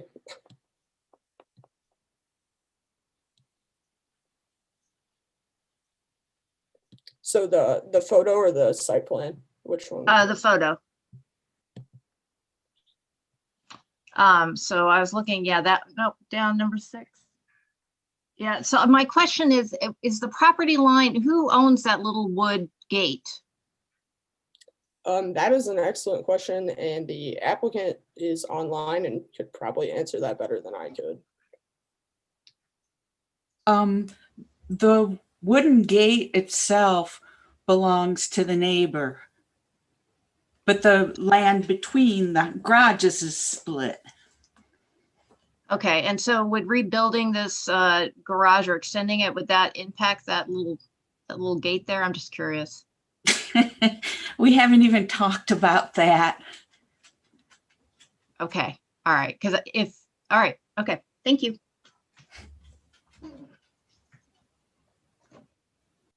Any other questions? Could we get a motion? I'll make a motion to approve the ordinance. I'll second. Moved by Jared, seconded by Bill Brown. Further discussion? Dennis?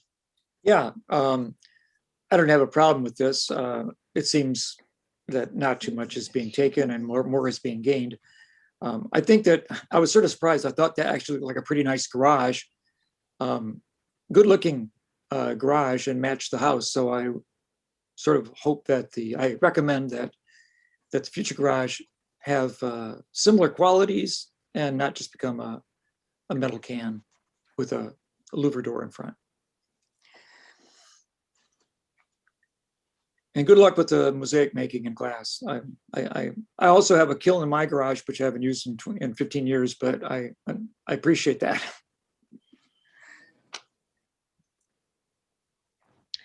Okay, will the clerk please call the roll? Ms. Wu, Yes. Mr. Sachs, Yes. Ms. Hersey, Yes. Mr. Brown, Yes.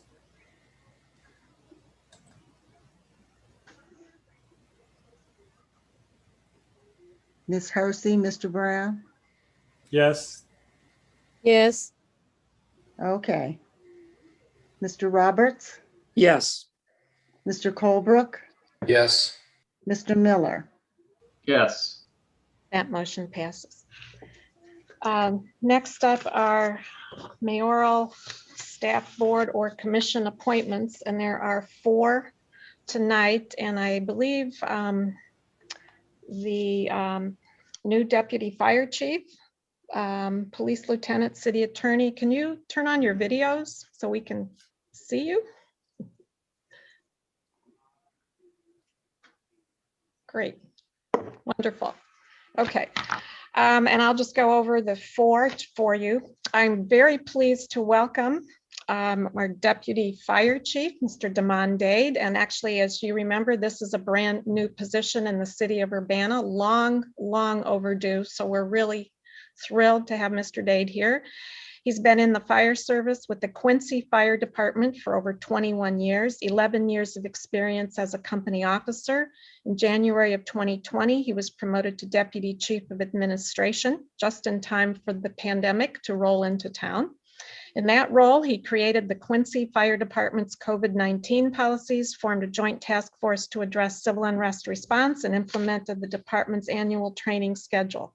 He served as president of MABUS Division 44. He's currently a member of the Governor's Firefighting Medal of Honor Committee.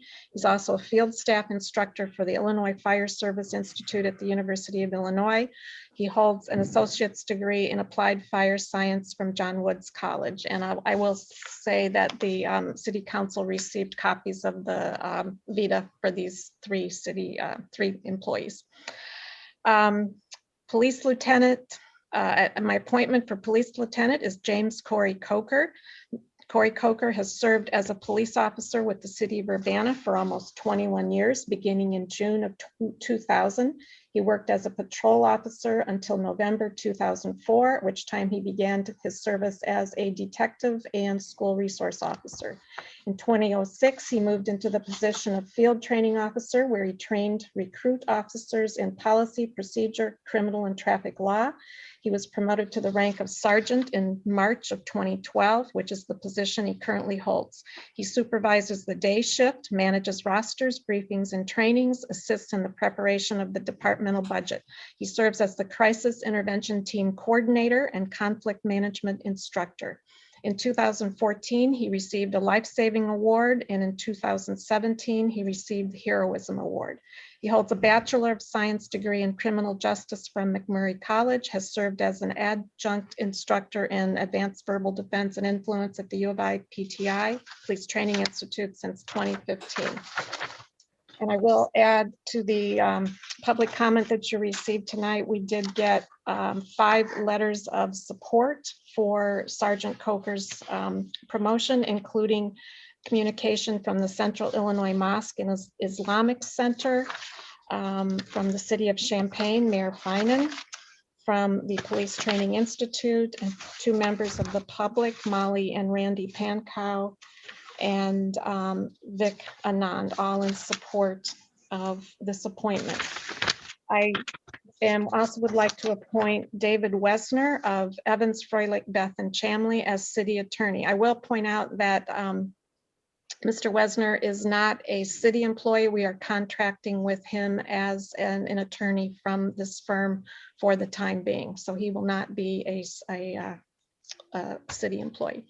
Dave Wesner has over 25 years of legal experience representing various cities and local governments in all aspects of government and affairs. His areas of expertise include advising elected and appointed officers and staff, drafting ordinances and resolutions, drafting and reviewing contracts and agreements, advising on matters involving the Freedom of Information Act and Open Meetings Act, collective bargaining, personnel matters, prosecuting municipal ordinance violations, collection of delinquent accounts, reviewing contracts and other documents, and conducting administrative hearings and real estate matters.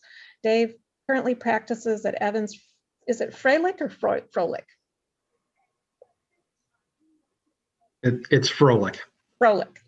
Beth and Chamley, and he's worked for the city of Danville as corporation counsel and head of their legal department from 2008 through 2019. And then the fourth appointment is for the Plan Commission for a term ending June 30th, 2022, Deborah McFarland. Deborah McFarland is a multi-decade resident of Urbana and is founder and CEO of Dream Girls Academy, which is a locally based nonprofit organization aimed at providing leadership and structure for females in 6th grade and above to become positive and responsible women. She's on the executive board of the NAACP of Champaign County, serves on the program planning team of Urbana Park District. Deborah lives in the neighborhood where she grew up and hopes to help bring life and opportunity back to the Dr. Ellis Drive neighborhood. I would appreciate a motion for approval. Jared? Before we do that, I'd like to make a motion to extend the meeting to 10:45. Oh, thank you. Is there a second? I'll second that. Would the clerk please call the roll?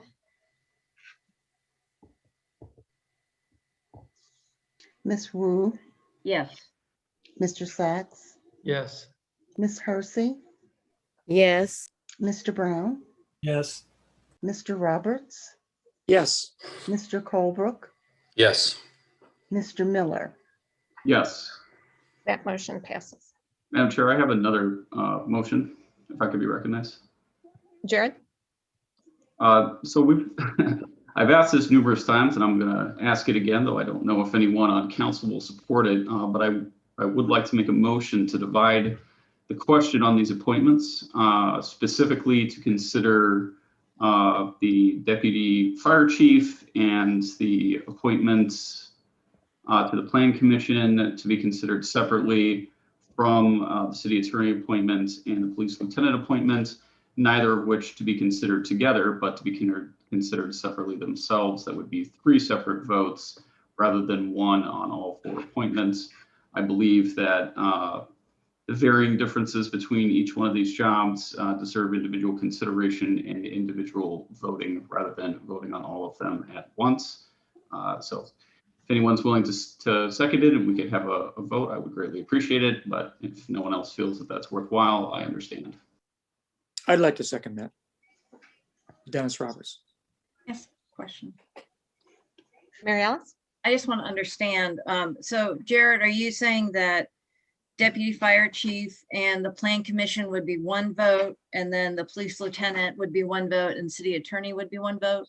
Is that how you're correct? Okay, Yeah, all right, that's got correct. it. Will the clerk please call the roll? Ms. Wu, Yes. Mr. Sachs, Yes. Ms. Hersey, Yes. Mr. Brown, Yes. Mr. Roberts, Yes. Mr. Colebrook, No. Mr. Miller. Yes. That motion passes.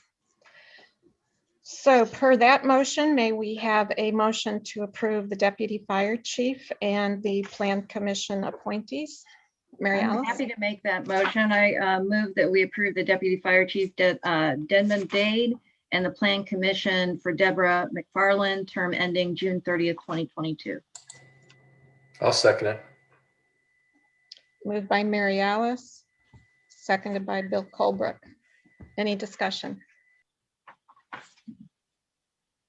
Will the clerk please call the roll? Ms. Wu, Yes. Mr. Sachs, Yes. Ms. Hersey, Yes. Mr. Brown, Yes. Mr. Roberts, Yes. Mr. Colebrook, Yes. Mr. Miller. Yes. That motion passes. Deputy Chief Dade, would you like to say anything? Yes, ma'am. First of all, I'll say good evening to the mayor and the council, all the citizens who are still with us. First and foremost, I'd like to give honor to God who makes all things possible. I'm super excited about getting to join the already wonderful Urbana Fire Department. And not only the department, but looking forward to working with everybody else in the community, the citizens, the business owners, everyone who makes this city go, all the other city the agencies throughout the city. When you look at fire service in any city that you go to, we all share the same mission, and that is to protect our citizens, to reduce the loss of life and property. But we also share similar, if not the same, hurdles and obstacles. And in order to do that, we have to foster relationships with everyone in order to make sure that we support the training efforts of all of the firefighters that you have here in this wonderful city of, you have a good progressive city and a progressive fire department. So I'm looking forward to fostering those relationships so that we can help the men and women on the Urbana Fire Department move forward with fulfilling that mission and protecting the citizens from whatever hazards would encroach upon the city. So I appreciate your vote, and that's all. So Thank you, and thank you for staying with us so long and so late. And welcome to the city of Urbana. All right. All right, thank you much. We'll move on to Police Lieutenant James Corey Coker. Is there a motion? I would like to, ma'am. Bill Colebrook, I'd like to make a motion to approve James Corey Coker to Police Lieutenant for the Urbana Police Department. is there a second? I'll second that. Discussion. Jared. Well, I got to say, I'm glad to see that we got some folks who are up for appointments with us tonight. That's great to be able to talk to folks a little bit before these things get considered. It's super late, so I don't really know how much time we're gonna be able to have conversation with folks, but I hope we can get something meaningful in the time that we have. Sergeant Coker, you're familiar with all of us. We're familiar with you. I believe we've all met. I don't know that anyone on council hasn't met you. Maybe Eric, since he's new enough, but we've all talked to you. Obviously, you have been involved in a couple of controversial issues over the last year and a half or so, and we've largely not heard anything from our Urbana police officers with regard to the arrest of Alea Lewis.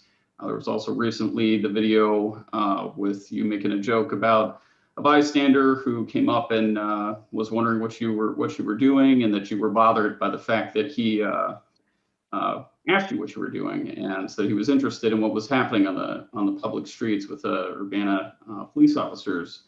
So I'm interested to hear your thoughts on both of those cases in consideration of your promotion.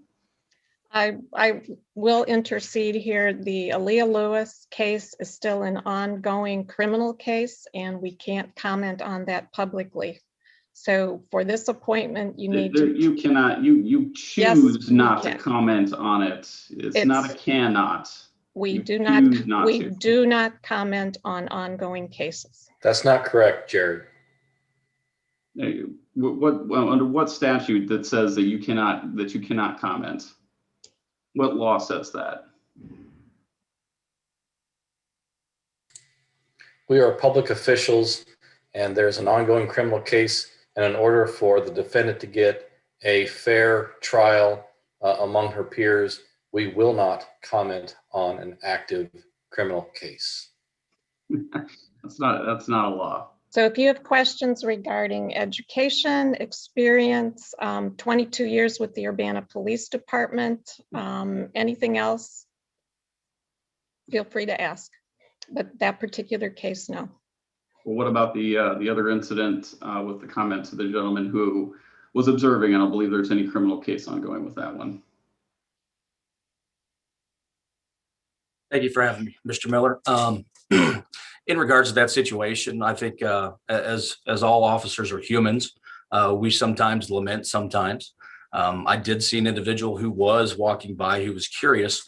He grabbed my attention simply because he had circled us a few times. So obviously when we were dealing with 2 young men at the time on a complaint, I wanted to make sure initially that he was not going to be a threat or that he was not involved with anything that we were doing at the time. So yes, I did lament and I mentioned something about, I don't know what he was wondering about what we were doing. And I did lament to another officer exactly what happened on the video. Okay, well, I mean, I guess, it just comes back to, what are we supposed to, do you regret that you did it? Should you have acted differently? I mean, what are we supposed to go? Yes, you admit that you did it. Obviously, everybody's seen the video that you did it, but how do you feel about it now that it's out in the public? Do you have any other thoughts about it other than, yeah, I did it? I don't think that situation will define my career, nor that does it define my person or my character. It was a moment where I got caught doing something, which is a human nature. That's what I feel about that. And I understand. I mean, we all, I've said things that I regret. I've certainly disrespected people. I'm far from a perfect person, so I understand that. I guess the only, and I won't press it any further than this. I guess the only thing I would say is that we, I think, expect, especially people in positions of leadership within police departments, to be held to a higher standard, or I shouldn't say a higher standard, a high standard, a very high standard. And to casually put off somebody who's just concerned about the safety of their fellow residents, I don't know. It's the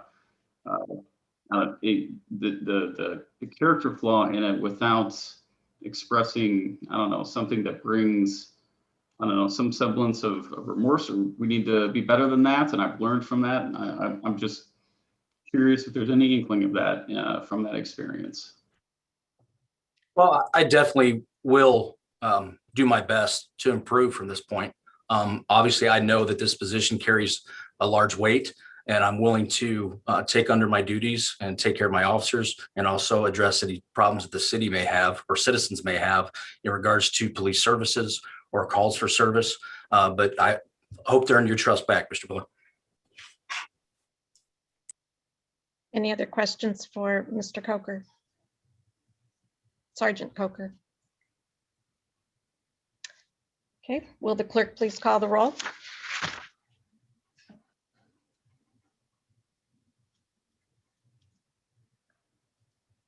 Ms. Wu, Yes. Mr. Sachs, Yes. Ms. Hersey, I'm going to say yes, and Ms. Hersey, I'm saying yes. Mr. Brown, Yes.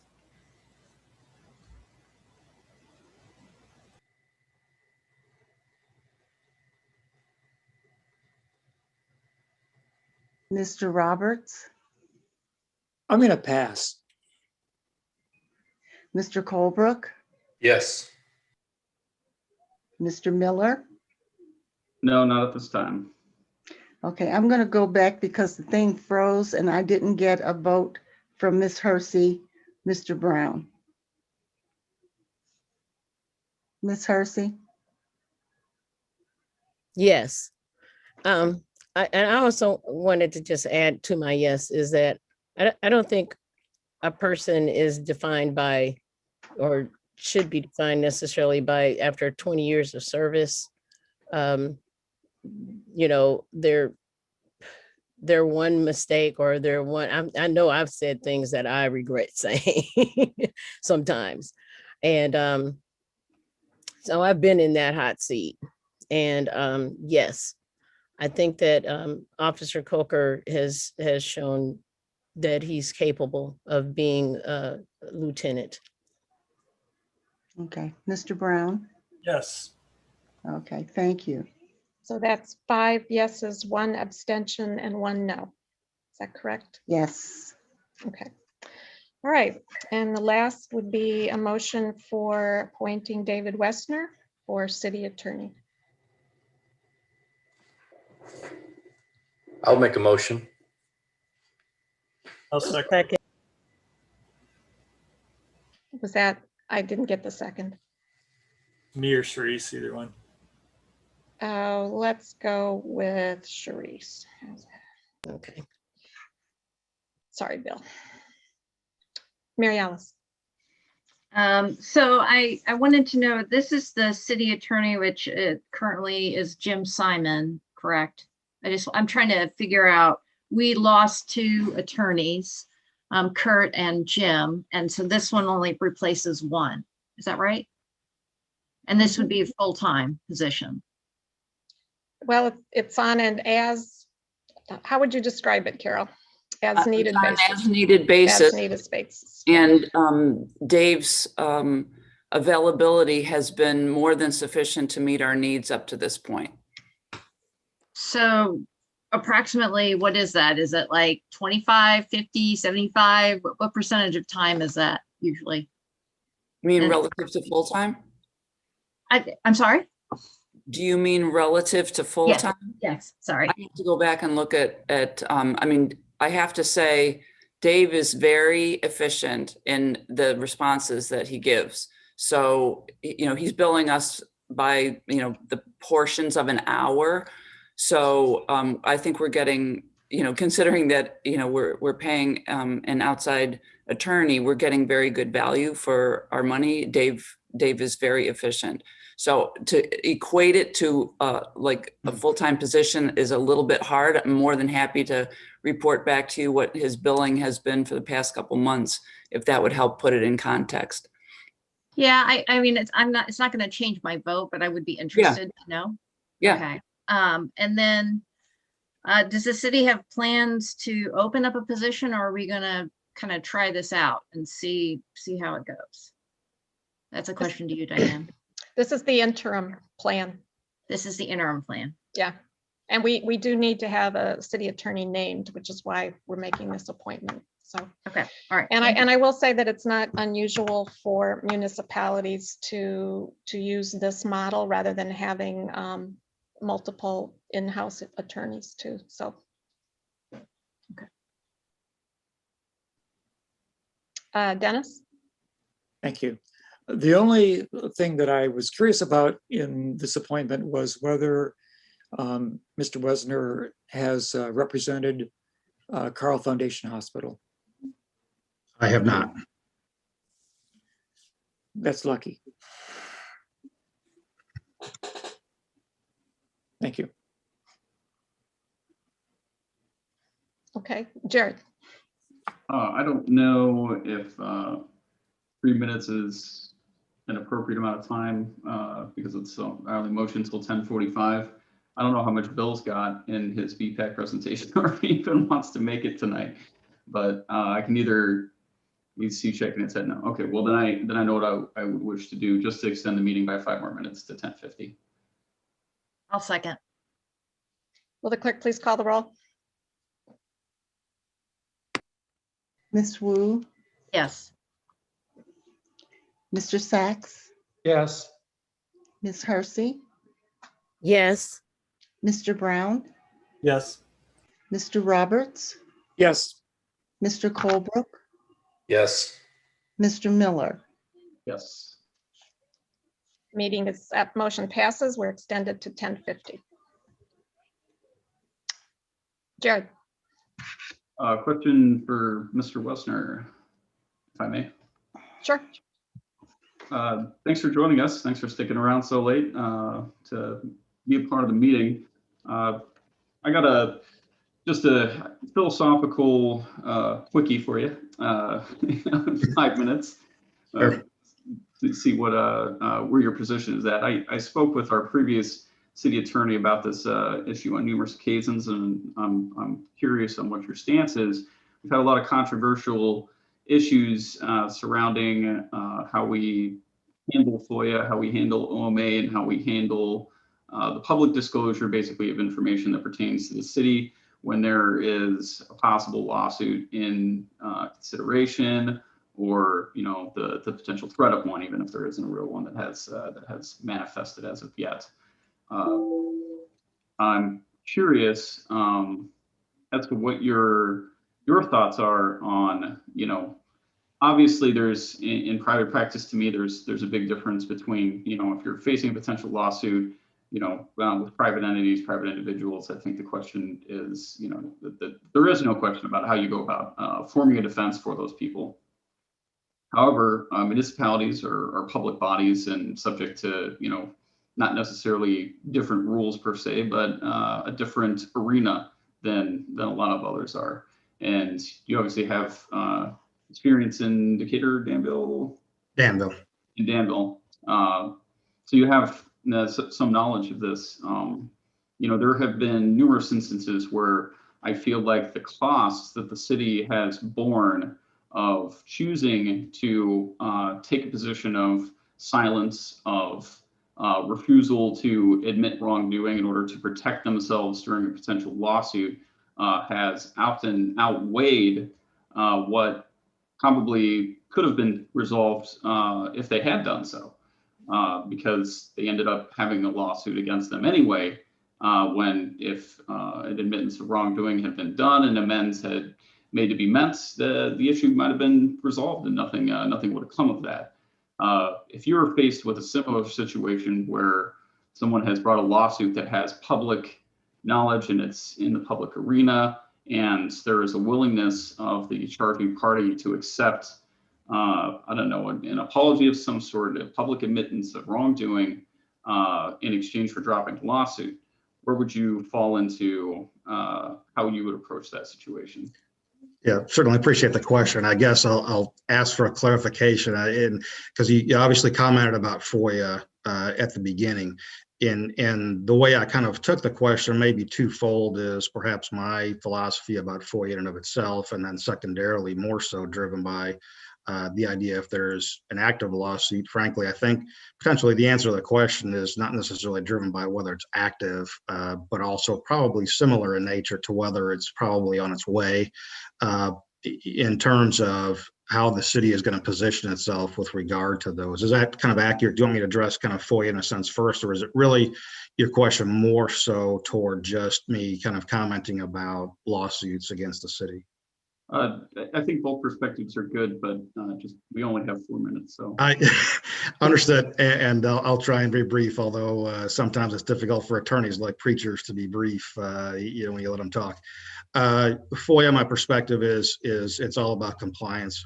The exemptions are listed in FOIA for a particular reason. There's solid basis for those, and I think it's more of, once you evaluate the situation under what those exemptions are, is whether or not they apply. And if you believe that they apply, then you apply them, and then you kind of take that as it comes, so to speak. I operate with the ideas that case law and statute are driven to the idea of being open and transparent.